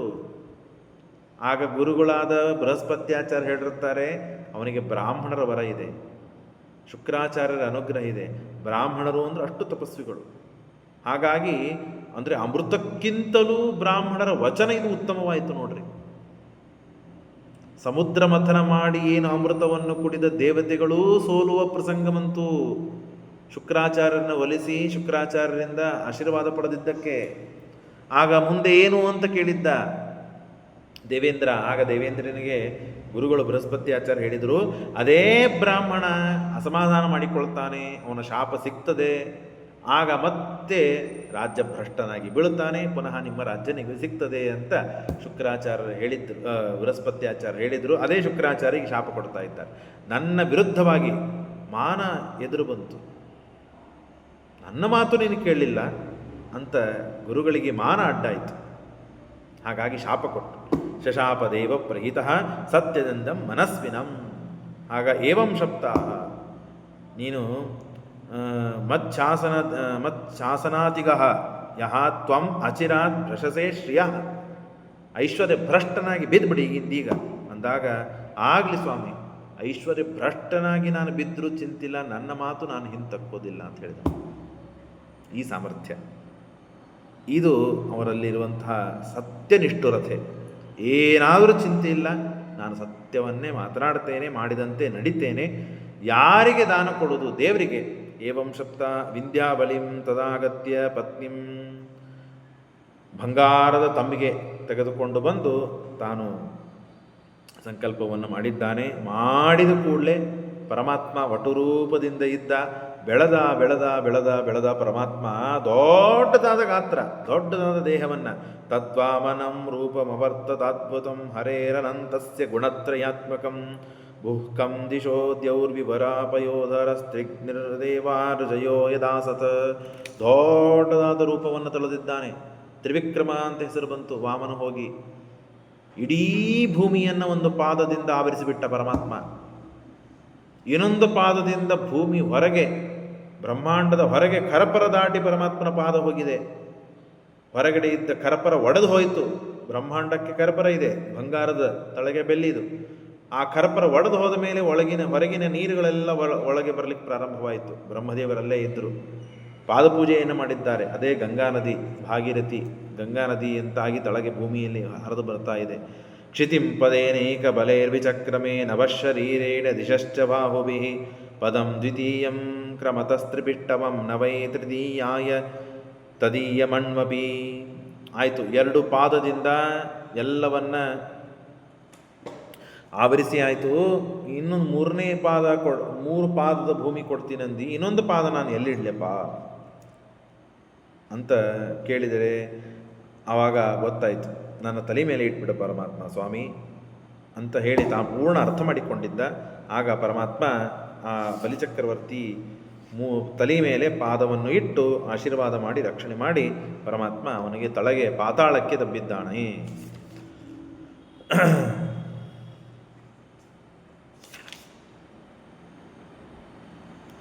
ಅವನಿಗೆ ರಸಾತಲ, ಆ ರಸಾತಲದಲ್ಲಿ ಸುತ್ತಲದಲ್ಲಿ ಪರಮಾತ್ಮ ಅವನಿಗೆ ತಪಸ್ಸನ್ನು ಮಾಡಲಿಕ್ಕೆ ತಳಗೆ ದಬ್ಬಿದ್ದಾನೆ.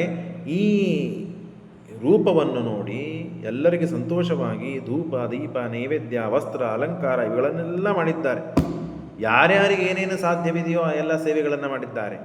ಆಗ ಜಾಂಬುವಂತ ಈ ತ್ರಿವಿಕ್ರಮನ ವಿಜಯೋತ್ಸವವನ್ನು ಎಲ್ಲ ಕಡೆಗೆ ಹರಡಿಸಬೇಕು ಅಂತ ಹೇಳಿ ಹಾರ್ತಾ ಎಲ್ಲ ಕಡೆಗೆ ಹೋಗ್ತಾ ಇದ್ದಾಗ ಮೇರು ಪರ್ವತದ ಶಿಖರ ಅವನ ಪಾದಕ್ಕೆ ಮೊಣಕಾಲಿಗೆ ಬಡಿತದೆ. ಹಾಗಾಗಿಯೇ ಅವನು ಹಾರುವ ಎಷ್ಟು ಶಕ್ತಿ ಇತ್ತೋ ಅಷ್ಟು ಶಕ್ತಿ ಇಲ್ಲದೇ ಇದ್ದಂತೆ ಕಳೆದುಕೊಂಡ. ಇದು ರಾಮಾಯಣ ಸಮಯದಲ್ಲಿ ಲಂಕೆಗೆ ಹೋಗುವಾಗ ಯಾರಿಗೆ ಎಷ್ಟು ಶಕ್ತಿ ಇದೆ ಹಾರಲಿಕ್ಕೆ, ಜಾಂಬು ಅಂತ ಹೇಳ್ತಾನೆ. ಮೊದಲಿಗೆ 100 ಯೋಜನ ನಾನು ಹಾರ್ತಿದ್ದೆ. ಆ ತ್ರಿವಿಕ್ರಮನ ಮತ್ತು ವೈಭವವನ್ನು ಕೀರ್ತಿಯನ್ನು ಎಲ್ಲ ಕಡೆಗೆ ಹರಡಿಸುವಾಗ ಮೇರು ಪರ್ವತ ನನ್ನ ಮೊಣಕಾಲಿಗೆ ಬಡಿಯಿತು. ಆಗಿಂದ ನಾನು ಹಾರುವುದು ಕಮ್ಮಿ ಆಯಿತು, ಅಷ್ಟು ಹಾರಲು ಶಕ್ತಿ ನನಗಿಲ್ಲ ಅಂತ ಹೇಳ್ತಾನೆ ಇದೇ ಸಂದರ್ಭದಲ್ಲಿ.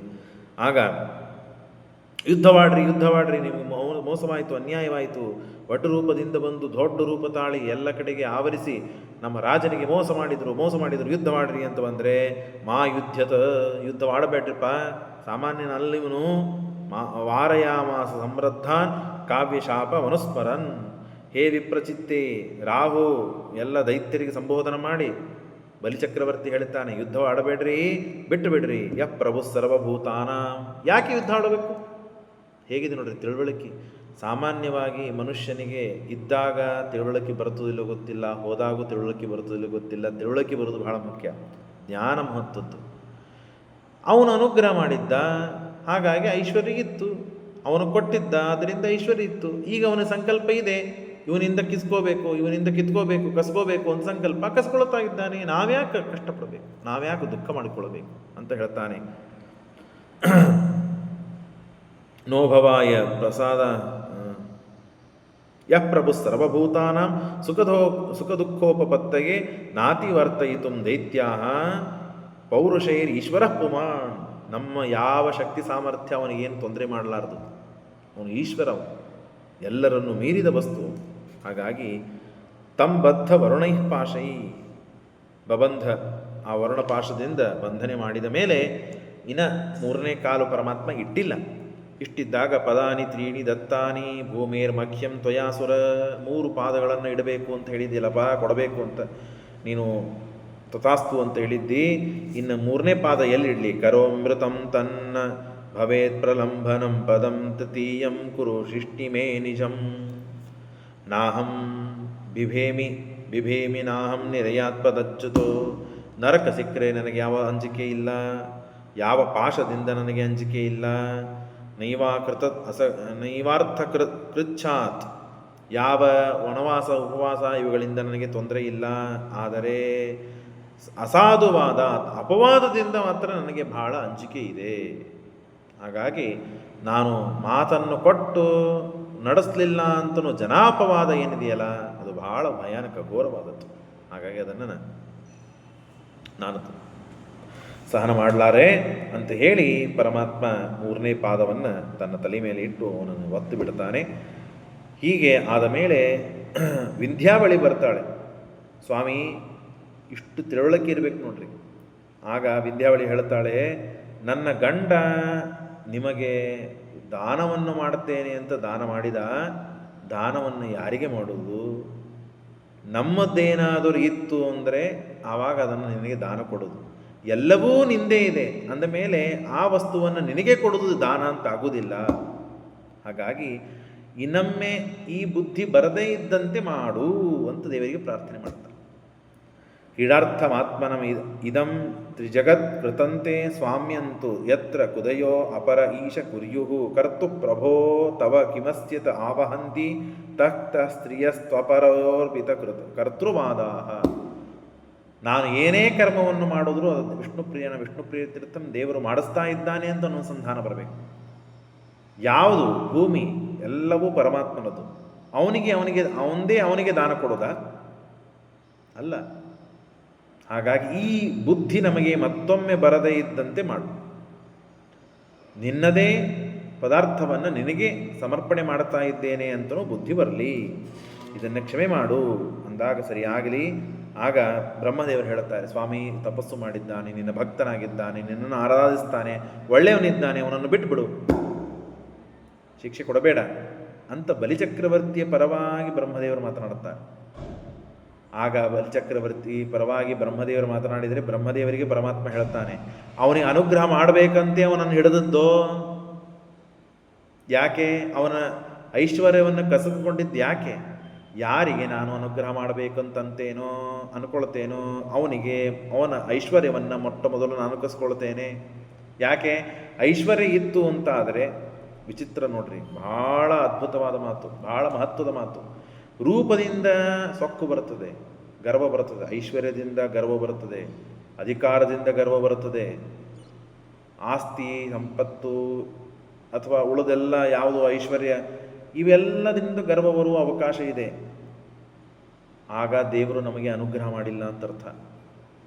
ಎಲ್ಲ ಐಶ್ವರ್ಯ, ರೂಪ, ಕೀರ್ತಿ, ವಿದ್ಯಾ, ಧನ, ರಾಜ್ಯ, ಭೋಗ ಎಲ್ಲ ಇದ್ದು ನಮಗ ಗರ್ವ ಬರಲಿಲ್ಲ, ಸೊಕ್ಕು ಬರಲಿಲ್ಲ, ಅಹಂಕಾರ ಬರಲಿಲ್ಲ ಅಂದರೆ ಪರಿಪೂರ್ಣವಾಗಿ ಪರಮಾತ್ಮ ಅನುಗ್ರಹ ಮಾಡಿದ್ದಾನೆ ಅಂತ ಅರ್ಥ. ಏನೂ ಇಲ್ಲದೇನೆ ಅಹಂಕಾರ ಬರ್ತಿರ್ತದೆ ನಮ್ಮಂಥವರಿಗೆ. ಎಲ್ಲ ಇದ್ದಾಗೂ ಅಹಂಕಾರ ಬರಲಿಲ್ಲ ಅಂತಂದ್ರೆ ದೇವರ ಅನುಗ್ರಹ ಇದೆ ಅಂತ. ಹಾಗಾಗಿ ಇವನಿಗೆ ನಾನು ಅನುಗ್ರಹ ಮಾಡಬೇಕಂತೇನೆ ಮೊದಲಿಗೆ ಅವನ ಕಡೆಯಿಂದ ಐಶ್ವರ್ಯವನ್ನು ಕಿತ್ತುಕೊಂಡಿದ್ದೇನೆ. ನೋಡ್ರಿ, ಬ್ರಹ್ಮನ್ ಯಮನು ಗೃಹಾಮಿ ತದ್ವಿಷೋ ವಿದನೋಮ್ಯಹಂ ಯನ್ಮದಃ ಪುರುಷೋ ಸ್ತಬ್ಧ ಲೋಕಮ್ಮಾಂ ಚಾವಮನ್ಯತೆ.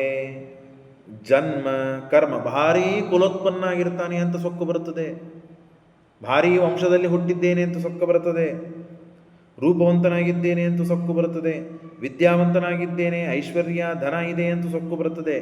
ಇವು ಯಾವ ಇದ್ದಾಗಲೂ ಸೊಕ್ಕು ಬರದೇ ಇದ್ದರೆ ಅವನು ನನ್ನ ಭಕ್ತ, ನನ್ನ ಅನುಗ್ರಹಕ್ಕೆ ಪಾತ್ರ, ನಾನು ಅವನ ಮೇಲೆ ವಿಶೇಷ ಕೃಪಾಕಟಾಕ್ಷ ಮಾಡ್ತೇನೆ. ಯದ್ಯಸ್ಯ ನ ಭವೇತ್ ಸ್ತಂಭ ತತ್ರಾಯಂ ಮದನುಗ್ರಹ. ಇದೆಲ್ಲ ಇದ್ದಾಗೂ ಅವನಿಗೆ ಸೊಕ್ಕು ಇಲ್ಲ ಅಂತಂದರೆ ನಾನು ಅವನ ಮೇಲೆ ಅನುಗ್ರಹ ಮಾಡುತ್ತೇನೆ. ಅಹಂಕಾರ ಇರಬಾರದು, ಮೊಟ್ಟ ಮೊದಲಿಗೆ ಸೊಕ್ಕು ಇರಬಾರದು, ವಿನೀತನಾಗಿರಬೇಕು, ವಿನಯವಂತನಾಗಿರಬೇಕು ಅಂದಾಗ. ಹಾಗಾಗಿ ವಿನಯಿತನಾಗಿ ವಿನಯವಂತನಾಗಿ ಆಗಲು ಸಾಧ್ಯವಿಲ್ಲ ಈ ಎಲ್ಲ ಪದಾರ್ಥಗಳಿದ್ದಾಗ. ಹಾಗಾಗಿ ಎಲ್ಲ ಮೊಟ್ಟ ಮೊದಲದ್ದು ಐಶ್ವರ್ಯ. ಆ ಐಶ್ವರ್ಯವನ್ನು ಕಸ್ಕೊಂಡು ಬಿಡ್ತೇನೆ. ಆಟೋಮೆಟಿಕ್ ಆಗಿ ಅವ ಏನಾಗ್ತಾನೆ, ತಂತಾನೇ ವಿನೀತನಾಗಿ ಬಿಡ್ತಾನೆ, ಅವನಿಗೆ ನಾನು ಅನುಗ್ರಹ ಮಾಡ್ತೇನೆ ಅಂತ ಪರಮಾತ್ಮ ಬ್ರಹ್ಮದೇವರಿಗೆ ಬಲಿಚಕ್ರವರ್ತಿ ರಾಜನಿಗೆ ಮಾಡುವ ಅನುಗ್ರಹವನ್ನು ಹೇಳಿದ್ದಾನೆ. ಇಂದ್ರಸೇನ ಮಹಾರಾಜ ಯಾಹಿ ಭೋ ಭದ್ರಮಸ್ತುತೆ ಸುತಲಂ ಸ್ವರ್ಗಭಿ ಸ್ವಾರ್ಥ್ಯಂ ಜ್ಞಾತಿಭಿ ಪರಿವಾರಿತ. ನೀನು ಮುಂದೆ ಮತ್ತೆ ಇಂದ್ರನಾಗ್ತಿ. ಈಗ ನೀನು ಸುತ್ತಲದಲ್ಲಿ ಇರು, ಅಲ್ಲೇ ನೀನು ವಾಸ, ಅಲ್ಲೇ ನೀನು ತಪಸ್ಸು ಮಾಡು. ಆಗ ಪ್ರಹ್ಲಾದರಾಜರು ಬರ್ತಾರೆ, ಇವರಜ್ಜ ಪ್ರಹ್ಲಾದರಾಜರು ಬಂದು ಪರಮಾತ್ಮನಿಗೆ ಸ್ತೋತ್ರ ಮಾಡ್ತಾರೆ, ಪ್ರಾರ್ಥನೆ ಮಾಡ್ತಾರೆ. ಅದಕ್ಕಿಂತ ಮುಂಚಿತವಾಗಿ ಪ್ರಹ್ಲಾದರಾಜರು ಬರ್ತಾರೆ. ಪ್ರಹ್ಲಾದರಾಜರಿಗೂ ಪರಮಾತ್ಮ ಅನುಗ್ರಹ ಮಾಡ್ತಾನೆ. ನೀನು ಅಲ್ಲೇ ನಿನ್ನ ಮೊಮ್ಮಗನ ಜೊತೆಗೆ ಇದ್ದು ಅಲ್ಲೇ ಮತ್ತು ಸಾಧನವನ್ನು ಮಾಡ್ತಾ ಇರು. ಇಬ್ಬರಿಗೂ ನಾನು ಪ್ರತಿನಿತ್ಯ ದರ್ಶನವನ್ನು ಕೊಡ್ತೇನೆ ಅಂತ ಹೇಳಿ ಪರಮಾತ್ಮ ಅನುಗ್ರಹ ಮಾಡ್ತಾನೆ. ಆಗ ಇಲ್ಲ, ಈ ಯಾಗವನ್ನು ಮಾಡೋದು ಅರ್ಧ ನಿಂತು ಬಿಡ್ತು, ಪ್ರಾಯಶ್ಚಿತ್ತಾದಿಗಳನ್ನು ಮಾಡಬೇಕು ಅಂತ ಹೇಳಿದರೆ ಶುಕ್ರಾಚಾರ್ಯ ಹೇಳ್ತಾರೆ, ನಿನ್ನ ನಾಮಸ್ಮರಣೆ ಮಾಡಿದರೆ ಪ್ರಾಯಶ್ಚಿತ್ತ, ಪಾಪ ಪರಿಹಾರ, ಇದೇ ಪ್ರಾಯಶ್ಚಿತ್ತ ಸ್ವಾಮಿ, ಯಾಕೆ ಅರ್ಧ ಆಯಿತು ಅಂತ ಪ್ರಾಯಶ್ಚಿತ್ತ ಮಾಡಿಕೊಳ್ಳಬೇಕು ಅಂತ ಹೇಳ್ತಿ ಅಂತ ಹೇಳಿ ದೇವರಲ್ಲಿ ಭಕ್ತಿ ಇದ್ದವರು ತಂತ್ರತಚ್ಛಿದ್ರಂ ದೇಶಕಾಲಾರ್ಹ ವಸ್ತುತಃ ಸರ್ವಂ ಕರೋತಿ ನಿಶ್ಚಿದ್ರಂ ನಾಮ ಸಂಕೀರ್ಣಂತವ. ಎಲ್ಲ ಪಾಪಗಳನ್ನು ಕಳೆದು ಹಾಕುವ ಸಾಮರ್ಥ್ಯ ದೇವರ ನಾಮಕ್ಕಿದೆ. ಕೃಷ್ಣಾಮೃತ ಮಹಾರಣಮ ಹೇಳುತ್ತದೆ, ನಾವು ಎಷ್ಟು ಪಾಪ ಮಾಡ್ತೇವೋ ಗೊತ್ತಿಲ್ಲ, ಎಲ್ಲ ಪಾಪಗಳನ್ನು ಪರಿಹಾರ ಮಾಡುವ ಸಾಮರ್ಥ್ಯ ದೇವರ ಒಂದು ನಾಮಕ್ಕಿದೆ ಅಂತ ನಾವು ಹೇಳ್ತೀವಿ. ಪಾಪ ನಿಶೇಷವಾಗಿ ಪರಿಹಾರ ಮಾಡುವ ಸಾಮರ್ಥ್ಯ ಒಂದು ನಾಮಕ್ಕಿದೆ. ಪಾಪವನ್ನು ಪರಿಹಾರ ಮಾಡದೇ ಇದ್ದಷ್ಟು ಪಾಪವನ್ನು ಮಾಡಲು ಸಾಧ್ಯವಾದರೂ ದೇವರ ಒಂದೇ ಒಂದು ನಾಮ ಆ ಎಲ್ಲ ಪಾಪಗಳನ್ನು ಪರಿಹಾರ ಮಾಡಿ ಹೋಯಿತು. ಇಷ್ಟು ಸಾಮರ್ಥ್ಯ ದೇವರ ನಾಮಕ್ಕೆ ಇದೆ. ಹಾಗಾಗಿ ಎಲ್ಲ ಪರಿಹಾರ ಆಯಿತು ಅಂತ ಹೇಳಿದಾಗ ಸರಿಯಾಗಲಿ. ಇನ್ನು ಕೊನೆಯಾದ ಅವತಾರ ಯಾವುದು? ಮತ್ಸ್ಯಾವತಾರ. ಆ ಮತ್ಸ್ಯಾವತಾರವನ್ನು ನಾನು ಕೇಳಬೇಕು, ಯಾಕೆ ಏನಾಯಿತು ಅಂತ ಕೇಳಿದಾಗ, ಮತ್ಸ್ಯಾವತಾರದ ಒಬ್ಬ ಕೃತಮಾಲ ಅಂತನ್ನುವ ನದಿ, ಆ ನದಿಯ ಸತ್ಯವ್ರತ ಅಂತ ಅವನ ಹೆಸರು, ದ್ರವಿಡ ದೇಶದ ರಾಜ. ಅವನೇ ಮುಂದೆ ಶ್ರಾದ್ದದೇವ ಅಂತ ಆಗ್ತಾನೆ. ಭಾರಿ ಸಾತ್ವಿಕ, ಧಾರ್ಮಿಕ, ಪ್ರಜಾರಕ್ಷಣೆ ಮಾಡ್ತಾ ಆರಾಮಾಗಿ ರಾಜ್ಯವನ್ನು ಪರಿಪಾಲನೆ ಮಾಡ್ತಾ ಇದ್ದ. ಅವನು ಒಂದು ದಿವಸ ಸರೋವರಕ್ಕೆ ಸ್ನಾನಕ್ಕೆ ಹೋಗಿದ್ದಾನೆ. ಅರ್ಘ್ಯವನ್ನು ಕೊಡಬೇಕು ಅಂತ ಹೋಗ್ತಾನೆ. ಕೈಯಲ್ಲಿ ನೀರು ತೆಗೆದುಕೊಂಡಾಗ ಒಂದು ಮೀನು ಬಂದಿದೆ. ಮೀನು ಸಮೇತವಾಗಿ ಅರ್ಘ್ಯ ಕೊಡಬೇಕು ಅಂತ ಹೊರಟ. ಆಗ ಆ ಮೀನು ಪ್ರಾರ್ಥನೆ ಮಾಡಿತು, ಮನುಷ್ಯವಾಣಿಯಿಂದ ಮಾತನಾಡಿತು, ರಾಜ, ನನಗೆ ತಲೆಗೆ ಹಾಕಬೇಡ, ನನ್ನನ್ನು ತಿಂದು ಹಾಕುವ ದೊಡ್ಡ ದೊಡ್ಡ ಮೀನುಗಳಿವೆ, ನನಗೆ ಭಯ ಆಗ್ತದೆ ಅಂದಾಗ ಅವನಿಗೆ ಅಪರೂಪ ಅಂತ ಅನ್ನಿಸ್ತು. ಹಾಗಾದರೆ ನನ್ನನ್ನು ರಕ್ಷಣೆ ಮಾಡು. ಆಯಿತು ಅಂತ ಹೇಳಿ ತಾನು ಏನು ಕಮಂಡಲು ತಂದಿದ್ದ ಅದರೊಳಗೆ ಹಾಕ್ಕೊಂಡು ತಂಬಿಯೊಳಗೆ ತೊಗೊಂಡು ಹೋದ. ಅದು ಮರುದಿನ ತಂಬಿ ಪೂರ್ಣ ತುಂಬಿ ದೊಡ್ಡದಾಗಿಬಿಟ್ಟಿತ್ತು. ಒಂದು ಸಣ್ಣ ಬಾವಿಯಲ್ಲಿ ಹಾಕಿದ, ಅದು ತುಂಬಿ ಹೋಯಿತು. ಸರೋವರದಲ್ಲಿ ಹಾಕಿದ, ಅದು ತುಂಬಿತು. ದೊಡ್ಡ ಕೆರೆಯಲ್ಲಿ ಹಾಕಿದ, ಅದು ತುಂಬಿತು. ಏನಪ್ಪ ಇದು ವಿಚಿತ್ರ, ಸಾಮಾನ್ಯ ಮೀನು ಅಲ್ಲಿದು ಅಂತ ಹೇಳಿ, ಯಾರು ಸ್ವಾಮಿ ನೀನು? ಇಲ್ಲ, ನನಗೆ ಈ ಜಾಗ ಸಾಕ್ತಾ ಇಲ್ಲ, ನನ್ನ ಸಮುದ್ರಕ್ಕೆ ಹಾಕು. ಅವನಂತ ಸತ್ಯವ್ರತ, ಇಷ್ಟು ದೊಡ್ಡ ದೇಹ ನಾನೇನು ಎತ್ಕೊಳ್ಳಿ? ನೀನು ಎತ್ತಾದರೂ ನೋಡು, ಹೂ ನನ್ನ ಮುಂದೆ ಭಾರ ಆಗ್ತದೆ, ನಾನು ಭಾರ ಆಗೋದಿಲ್ಲ. ಆಯಿತು ಅಂತ ಹೇಳಿ, ಏನೋ ಒಂದು ವಿಚಿತ್ರ ಇದೆ, ಏನೋ ದೇವರ ಸಂಕಲ್ಪ ಇದೆ ಅಂತ ತಾನೂ ಭಕ್ತ ಭಾವಿಸಿದ. ಹೋಗಿ ಸಮುದ್ರಕ್ಕೆ ಹಾಕಿದ. ದೊಡ್ಡದಾದ ಮೀನಾಗಿ ಪರಮಾತ್ಮ ನಿಂತ. ಯಾರು ಸ್ವಾಮಿ ನೀನು? ಏನು ಪರೀಕ್ಷೆ ಮಾಡಲಿಕ್ಕೆ ಬಂದು, ಏನು ಅನುಗ್ರಹ ಮಾಡಲಿಕ್ಕೆ ಬಂದು ಹೇಳು. ಇಲ್ಲ, ನಾನು ದೇವರು, ಮುಂದೆ ಪ್ರಳಯವಾಗುವುದಿದೆ, ಹಾಗಾಗಿ ಎಲ್ಲ ಸಪ್ತಧಾನ್ಯಗಳು ಎಲ್ಲ ಮುಂದೆ ಪ್ರಳಯ ಆದ ಮೇಲೆ ಸೃಷ್ಟಿ ಮಾಡಲಿಕ್ಕೆ ಬೇಕಾದ ಎಲ್ಲ ಧಾನ್ಯಗಳು, ಸಪ್ತ ಋಷಿಗಳು ಬರ್ತಾರೆ. ನಾನು ದೊಡ್ಡದಾದ ಮೀನು, ಆ ಮೀನಕ್ಕೆ ಒಂದು ಕೋಡು ನನಗೆ ಇರುತ್ತದೆ. ಆ ಒಂದು ದೋಣಿಯಲ್ಲಿ ನೀನು ತೆಗೆದುಕೊಂಡು ಬಾ, ಎಲ್ಲರನ್ನೂ ಆ ಡೋಣಿಗೆ ಕಟ್ಟು, ನಿನಗೆ ಉಪದೇಶ ಮಾಡಿ ಅನುಗ್ರಹ ಮಾಡ್ತೇನೆ, ಇನ್ನೊಂದು 7 ದಿವಸ ಆದ ಮೇಲೆ ಅಂತ ಹೇಳಿ ಪರಮಾತ್ಮ ತಾನು ಅದೃಶ್ಯ ಆಗಿ ಹೋಗಿಬಿಡ್ತಾನೆ. ಅದೇ ರೀತಿಯಾಗಿ ಎಲ್ಲ ಕಡೆಗೆ ಗಾಳಿ, ಗುಡುಗು ಸಿಡ್ಲು ಮಳೆ ಜೋರಾಗಿ ಎಲ್ಲ ಕಡೆಗೆ ಕತ್ತಲು ವಾತಾವರಣ ಎಲ್ಲ ಧಾನ್ಯಗಳನ್ನು ತಾನು ಹೇಳಿದ ಪರಮಾತ್ಮ ಹೇಳಿದಂತೆ ಎಲ್ಲ ಧಾನ್ಯಗಳನ್ನು ಹಾಕಿಕೊಂಡು ತಾನು ಸುರಕ್ಷಿತವಾಗಿ ನಿಂತಿರ್ತಾನೆ. ಸಪ್ತಋಷಿಗಳು ಬರ್ತಾರೆ. ಅವರೆಲ್ಲರನ್ನು ಕೂಡಿಸಿಕೊಂಡು ಒಂದು ದೋಣಿಯಲ್ಲಿ ಸತ್ಯವ್ರತ ತಾನು ಹೊಂಟಿರ್ತಾನೆ. ಆಗ ಈ ದೊಡ್ಡದಾದ ಮೀನು ಬರ್ತದೆ, ಮೀನಿಗೆ ಕೋಡು ಇರುತ್ತದೆ ಅಂತ ಹೇಳಿರ್ತಾನೆ ದೇವರೇ. ಹಾಗಾಗಿ ಆ ಕೋಡಿಗೆ ಕಟ್ಟಿದಾಗ ಪರಮಾತ್ಮ ಮತ್ಸ್ಯಾವತಾರದಿಂದ ಮತ್ಸ್ಯ ಪುರಾಣವನ್ನು ಉಪದೇಶ ಮಾಡ್ತಾನೆ. ಹಯಗ್ರೀವಾಸುರ ಅಂತ ಒಬ್ಬ ದೊಡ್ಡ ದೈತ್ಯ. ಆ ಹಯಗ್ರೀವಾಸುರ ಏನು ಮಾಡಿರ್ತಾನೆ ಅಂದರೆ ವೇದವನ್ನು ಅಪಹಾರ ಮಾಡಿರುತ್ತಾನೆ. ಹಾಗಾಗಿ ಆ ವೇದವನ್ನು ಅಪಹಾರ ಮಾಡಿದ ಹಯಗ್ರೀವಾಸುರನನ್ನು ಸಂಹಾರ ಮಾಡಿ ವೇದವನ್ನು ರಕ್ಷಣೆ ಮಾಡಿ ತಾನು ಈ ಸಪ್ತ ಋಷಿಗಳಿಗೆ ಆ ಸತ್ಯವ್ರತನಿಗೆ ಮತ್ಸ್ಯಪುರಾಣವನ್ನು ಉಪದೇಶ ಮಾಡಿ ಪರಮಾತ್ಮ ಅನುಗ್ರಹ ಮಾಡಿದ್ದಾನೆ. ಪುರಾಣ ಸಂಹಿತಾಂ ದಿವ್ಯಂ, ಎಲ್ಲರೂ ಕೂಡ ಜ್ಞಾನವಂತರಾಗಿದ್ದಾರೆ. ಪರಮಾತ್ಮನ ಉಪದೇಶ ಆದರೆ ಯಾರಿಗೆ ಜ್ಞಾನ ಬರುವುದಿಲ್ಲ. ಸಂವಾದಂ ಮಹದ್ ಆಖ್ಯಾನಂ ಕೃತ್ವಾ ಮುಚ್ಚೇತ ಕಿಲ್ಬಿಷಂ. ಹಾಗಾಗಿ ಈ ಪುರಾಣದಲ್ಲಿ ಬಂದ ಎಲ್ಲ ಭಗವತ್ ಚರಿತ್ರೆಯನ್ನು, ಭಗವತ್ ಅವತಾರಗಳನ್ನು ಯಾರು ಶ್ರವಣ ಮಾಡ್ತಾರೋ ಕೇಳುತ್ತಾರೋ ಅವರಿಗೆ ಸರ್ವಸಂಪದ, ಅವರಿಗೆ ಎಲ್ಲ ವಿಧವಾದ ಸಂಪತ್ತು, ಎಲ್ಲ ವಿಧವಾದ ಅನಿಷ್ಟ ಪರಿಹಾರ, ಮುಖ್ಯ ಜ್ಞಾನಾಭಿವೃದ್ಧಿ, ದೇವರಲ್ಲಿ ಭಕ್ತಿ, ಗುರುಗಳಲ್ಲಿ ವಿಶ್ವಾಸ, ದೇವರಲ್ಲಿ ವಿಶ್ವಾಸ, ಇವು ಸಮೃದ್ಧವಾಗಿ ಪರಮಾತ್ಮ ಅನುಗ್ರಹದಿಂದ ಬರುತ್ತದೆ ಅಂತ ಈ ಫಲಶ್ರುತಿಯಲ್ಲಿ ಹೇಳುತ್ತಾರೆ. ಹಾಗಾಗಿ ಈ 3 ದಿನಗಳು ಅಧಿಕ ಮಾಸ ನಿಮಿತ್ತವಾಗಿ ಭಾಗವತ ಶ್ರವಣ ಆಗಬೇಕು ಅಂತ ಹೇಳಿ ಶ್ರೀಹರಿ ಬೆಟಗೇರಿಯವರು ಬೆಂಗಳೂರಲ್ಲಿ ಇರ್ತಾರೆ. ಅವರು ಪ್ರತಿನಿತ್ಯ ನಮ್ಮಲ್ಲಿ ಸಾಯಂಕಾಲ ಸಂಜೆ ಪಾಠಕ್ಕೆ ಇರ್ತಾರೆ. ಅವರು ಶ್ರವಣ ಆಗಬೇಕು, ನಮ್ಮ ಕುಟುಂಬಕ್ಕೂ ಈ ನಿಮಿತ್ತ ಶ್ರವಣ ಆಗಿ ದೇವರಲ್ಲಿ ಗುರುಗಳಲ್ಲಿ ವಿಶ್ವಾಸ, ಭಕ್ತಿ, ಜ್ಞಾನಾಭಿವೃದ್ಧಿ ಆಗಬೇಕು ಅಂತ ಅಪೇಕ್ಷೆ ಪಟ್ಟಿದ್ದಕ್ಕೆ ಏನೋ ಗುರುಗಳ ಅನುಗ್ರಹದಿಂದ 2 ಮಾತನ್ನು, ಅಷ್ಟಮಸ್ಕಂದ ಬಹಳ ದೊಡ್ಡದಿದೆ, ಅದು 3 ದಿವಸದಲ್ಲಿ ಮುಕ್ತಾಯವಾಗಲಿಕ್ಕೆ ಸಾಧ್ಯವಿಲ್ಲ. ಸಂಕೋಚ ಮಾಡಿ ಕಥೆಗಳನ್ನು ಮುಕ್ತಾಯ ಮಾಡುವ ಪ್ರಯತ್ನ ಮಾಡಿದ್ದೇನೆ ಕೇವಲ ಗುರುಗಳ ಅನುಗ್ರಹದಿಂದ, ದೇವರ ಅನುಗ್ರಹದಿಂದ. ಹಾಗಾಗಿ ಅವರ ಕುಟುಂಬಕ್ಕೆ ವಿಶೇಷವಾಗಿ ಭಗವಂತ ಜ್ಞಾನ, ಭಕ್ತಿ, ವೈರಾಗ್ಯ ಮತ್ತು ಇದು ಅಲೌಕಿಕವಾದ ಫಲಗಳು, ಲೌಕಿಕವಾದ ಫಲಗಳು ಅವರೇನು ಅಪೇಕ್ಷೆ ಇಟ್ಟುಕೊಂಡು ಈ ಶ್ರವಣವನ್ನು ಮಾಡಿಸಿದ್ದಾರೋ, ಅವರು ಮಾಡಿದ್ದಾರೋ ಅವರಿಗೆ ಲೌಕಿಕವಾದ ಫಲ, ಐಶ್ವರ್ಯ, ಕೀರ್ತಿ, ಸಂತಾನ, ಭೋಗ, ವಿದ್ಯಾ ಇತ್ಯಾದಿಗಳು, ಆಮೇಲೆ ಪ್ರತಿಬಂಧಕವಾದದ್ದೇನು ಎಲ್ಲ ನಿವಾರಣೆಯಾಗಿ ದೇವರಲ್ಲಿ ವಿಶೇಷವಾದ ಭಕ್ತಿ, ಪಾಠ ಪ್ರವಚನದಲ್ಲಿ ದೀಕ್ಷೆ ಬರುವಂತೆ ದೇವರು ವಿಶೇಷವಾಗಿ ಅವರಿಗೆ ಕರುಣೆ ಮಾಡಲಿ, ಅನುಗ್ರಹ ಮಾಡಲಿ ಅಂತ ಪ್ರಾರ್ಥನೆ ಮಾಡ್ತಾ ಅಸ್ಮದ್ಗುರುವಂತರ್ಗತ ಭಾರತೀಯ ಮುಖ್ಯ ಪ್ರಾಣಾಂತರ್ಗತ ಶ್ರೀಕೃಷ್ಣಾರ್ಪಣಮಸ್ತು. ನಾಮಕರ್ತ ಹರಿಕರ್ತ ತತ್ಪೂಜಾ ಕರ್ಮಚಾಖಿಲಂ ತಥಾಪಿ ಮತ್ಕೃತ ಪೂಜಾ ತತ್ಪ್ರಸಾದೇನ ನಾನ್ಯಥಾ ತದ್ಭಕ್ತಿಸ್ತತ್ಫಲಂ ಮಖ್ಯಂ ತತ್ಪ್ರಸಾದ ಪುನಃ ಪುನಃ ಕರ್ಮಣ್ಯಾಸೋಹರಾವೇವಂ ವಿಷ್ಣೋ ಸ್ತೃಪ್ತಿಕರತ್ಸದಾ ಅನೇನ ಭಾವೇತ್ ಪುಣ್ಯಂ ತದಾತ್ಮೋತು ಗುರುರ್ಮಮ.